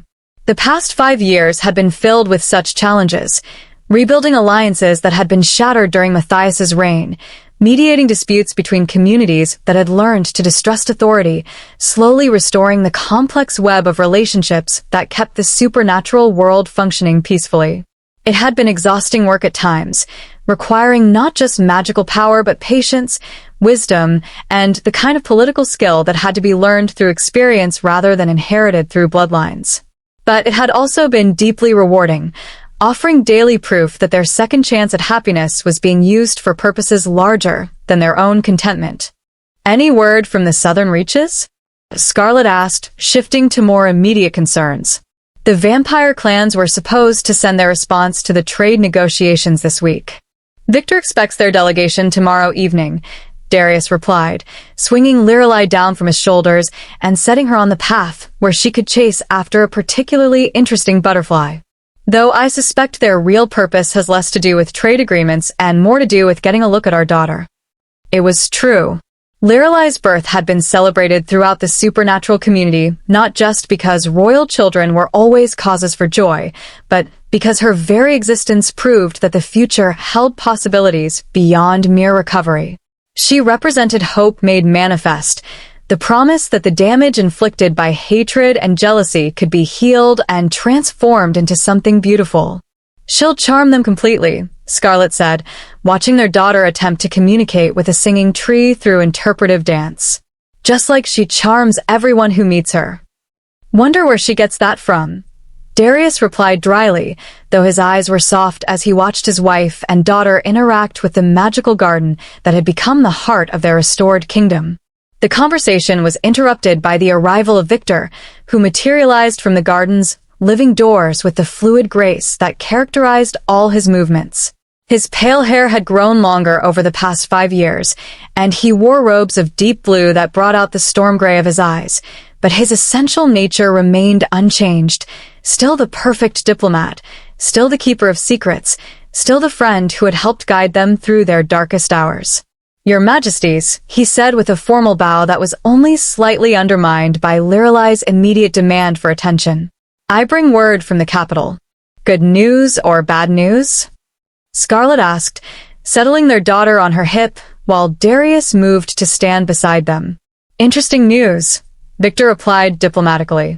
"It seems that reports of our domestic happiness have spread beyond the supernatural community. We've received formal requests for diplomatic meetings from 3 different human kingdoms, all of whom seem to have suddenly remembered that the Shadowlands exist." The implications were significant. For centuries, the human and supernatural worlds had maintained a careful separation, each pretending that the other was nothing more than myth and legend. If human kingdoms were now openly acknowledging their existence, it suggested major shifts in the political landscape that would require careful navigation. "How much do they know?" Darius asked, his voice taking on the edge it always carried when discussing potential threats to their people's safety. "Enough to be respectful, not enough to be dangerous," Victor assured him. "It seems that rumors of a fairy tale kingdom where true love conquered dark magic have captured the imagination of certain human courts. They see potential opportunities for beneficial relationships with neighbors they had previously dismissed as fictional." Scarlett and Darius exchanged glances, the kind of wordless communication that had developed between them over years of partnership, both personal and political. They had always known that their restored kingdom would eventually attract attention from the broader world, but they had hoped for more time to solidify their internal relationships before facing external challenges. "What do you recommend?" Scarlett asked, trusting Victor's judgment in matters of diplomacy. "Cautious engagement," Victor replied. "Accept one of the requests, perhaps the one from the Eastern Kingdom, since their reputation suggests they might be most genuinely interested in peaceful coexistence. Use that as an opportunity to gauge human intentions and capabilities." "And if their intentions prove less than peaceful?" Darius asked, though his tone suggested he already knew the answer. "Then we demonstrate that fairy tale kingdoms can still defend themselves quite effectively," Victor said with a smile that reminded everyone present that he had been instrumental in defeating Matthias's forces 5 years earlier. As they discussed the details of potential diplomatic responses, Lorelai grew bored with adult conversation and wandered deeper into the garden. She was never truly unsupervised. The garden itself seemed to watch over her with protective attention, guiding her away from anything potentially harmful and alerting her parents if she strayed too far from safe areas. But today, her exploration led her to a part of the garden that Scarlett had been avoiding, a quiet corner where a simple stone bench sat beneath a flowering tree whose blossoms were the color of captured moonlight. It was a memorial of sorts, though the name carved into its surface was barely visible after years of weathering. "Mama," Lorelai called, her young voice carrying clearly through the garden's morning air. "Who is Matthias?" The adults fell silent, their conversation about diplomatic protocols suddenly seeming far less important. Scarlett moved to where her daughter stood, reading the name with the halting pronunciation of someone still learning the shapes that letters made when assembled into words. "He was..." Scarlett paused, searching for words that would be truthful without being unnecessarily frightening. He was family once. Someone who made very bad choices because he was angry and jealous. Where is he now?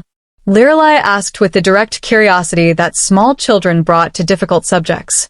Far away, Darius replied, joining them beside the memorial bench. Living a different kind of life, trying to find better choices to make. It was true, as far as they knew. Victor's network of informants occasionally brought word of Matthias's activities in the mortal world, where he lived under an assumed name and worked as a scholar of ancient languages. Stripped of his magical abilities, he had apparently found purpose in preserving historical texts and teaching young students about the complexities of the past. Whether he had truly found peace or was simply going through the motions of ordinary life remained unclear. But he caused no trouble, made no attempts to reclaim his stolen power, and seemed content to remain as far from the Shadowlands as geographic distance would allow. Are you sad about him? Lorelei asked, her violet eyes moving between her parents with the perceptive intelligence that often surprised them. Sometimes, Scarlett admitted, settling onto the memorial bench and pulling her daughter into her lap. Not because we miss him, but because we're sad that he chose to hurt people instead of trying to understand them. Will I ever meet him? It was a question that Scarlett and Darius had discussed many times over the years. Matthias was, technically, Lorelei's uncle, and she had the right to know about her extended family. But he was also someone whose actions had caused immense pain and whose presence might trigger magical instabilities that could endanger their daughter. Perhaps someday, Darius said carefully, when you're older and better able to understand complicated family relationships. And when we're more certain that such a meeting would be safe for everyone involved, Scarlett added, running her fingers through her daughter's dark hair. Lorelei accepted these explanations with the philosophical resignation that children showed toward adult decisions they could not yet understand. She slipped from her mother's lap and wandered back toward the singing trees, leaving the adults to contemplate the complexities of love, forgiveness, and the delicate balance between mercy and protection. Do you ever regret it? Victor asked quietly. Choosing exile over execution? No, Scarlett replied without hesitation. What he did was terrible, and the consequences he faces are appropriate to his choices. But adding more death to the equation would not have healed anything. Besides, Darius added, watching their daughter dance with butterflies in the morning sunlight, our daughter will grow up in a world where mercy is possible, where even the worst mistakes don't automatically lead to destruction. That seems like a better legacy to leave her than one built on revenge. The morning continued with the comfortable rhythm of daily life in the restored kingdom. There were administrative matters to handle, Victor's reports on various territorial disputes, updates on reconstruction projects throughout the Shadowlands, preparation for the evening's formal dinner with visiting dignitaries from the Western Territories.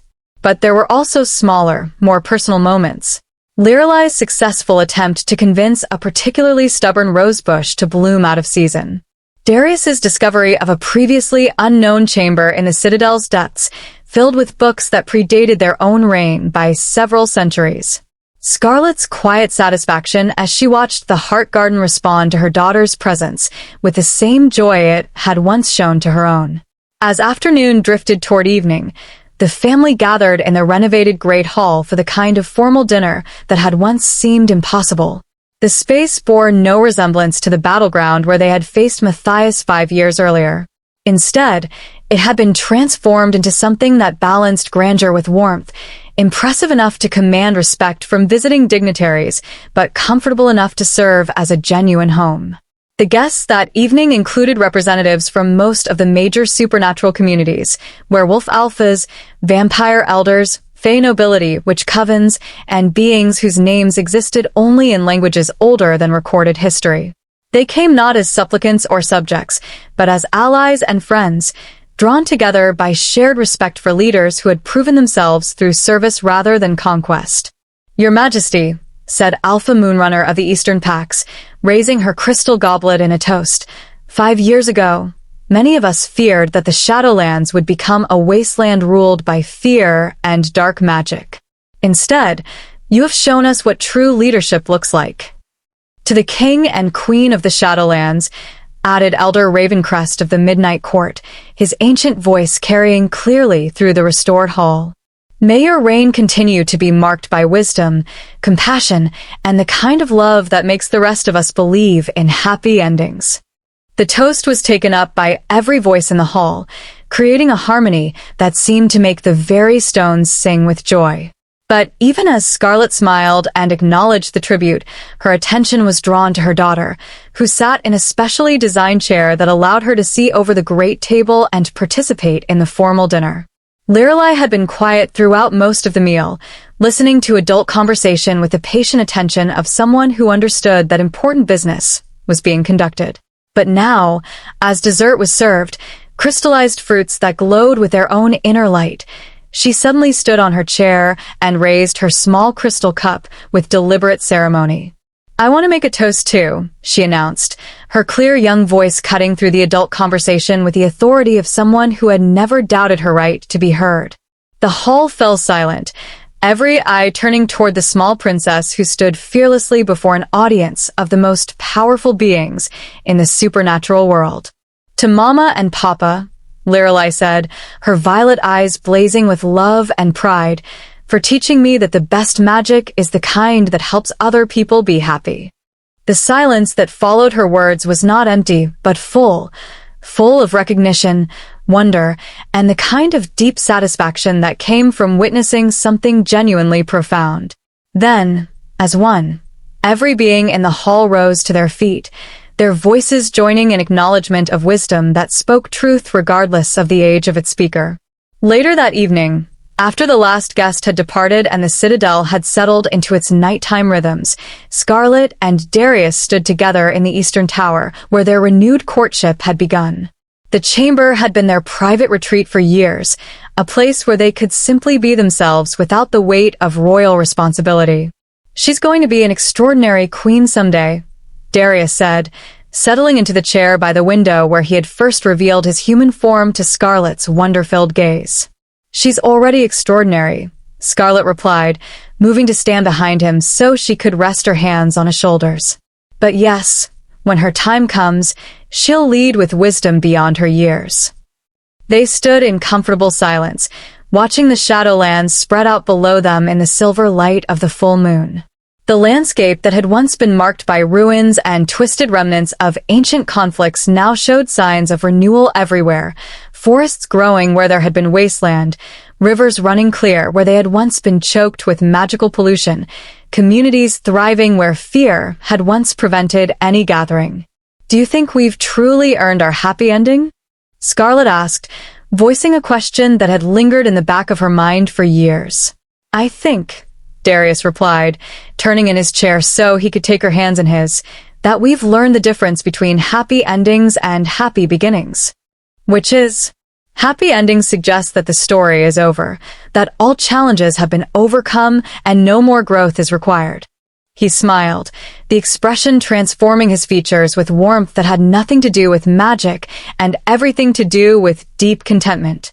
Happy beginnings acknowledge that every day offers new opportunities to choose love, to serve something larger than ourselves, to build something worth passing on to the next generation. Scarlett considered this distinction, recognizing its wisdom.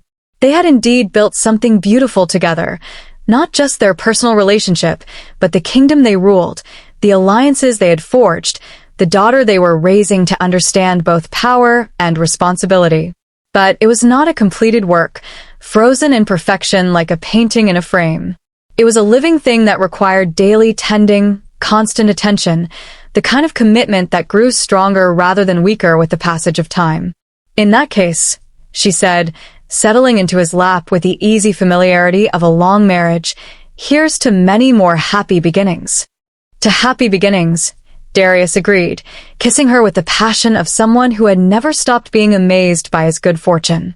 "And to the magic that makes them possible." Outside their window, the Heart Garden sang its nightly lullabies, the melodies drifting through the Citadel's corridors and beyond its walls to touch every corner of the Shadowlands. It was a song of contentment and hope, of love freely given and gratefully received, of power used in service of others rather than personal gain. And in the chamber where their love had been reborn from the ashes of despair, the king and queen of the Shadowlands held each other close, ready to face whatever challenges tomorrow might bring, secure in the knowledge that some bonds could never be broken by any magic save the willing choice to let them go. The wooden bird carving, now displayed in a place of honor on the mantelpiece, seemed to pulse with gentle warmth in the moonlight, not a relic of the past, but a symbol of hope made manifest, love given form, and the promise that even the darkest curses could be transformed into blessings for those brave enough to choose light over shadow. Their story was not ending. It was just beginning. Thank you for joining us in the Shadowlands, dear listeners. If this tale of love conquering the darkest magic has touched your heart, please share it with your pack, hit that like button to strengthen the magic, and subscribe to Wolf Heart Tales for more stories where passion defies the impossible. Remember, true love is not a destination, but a choice we make every day. Until next time, may your own stories be filled with magic, hope, and happily ever beginnings. The end.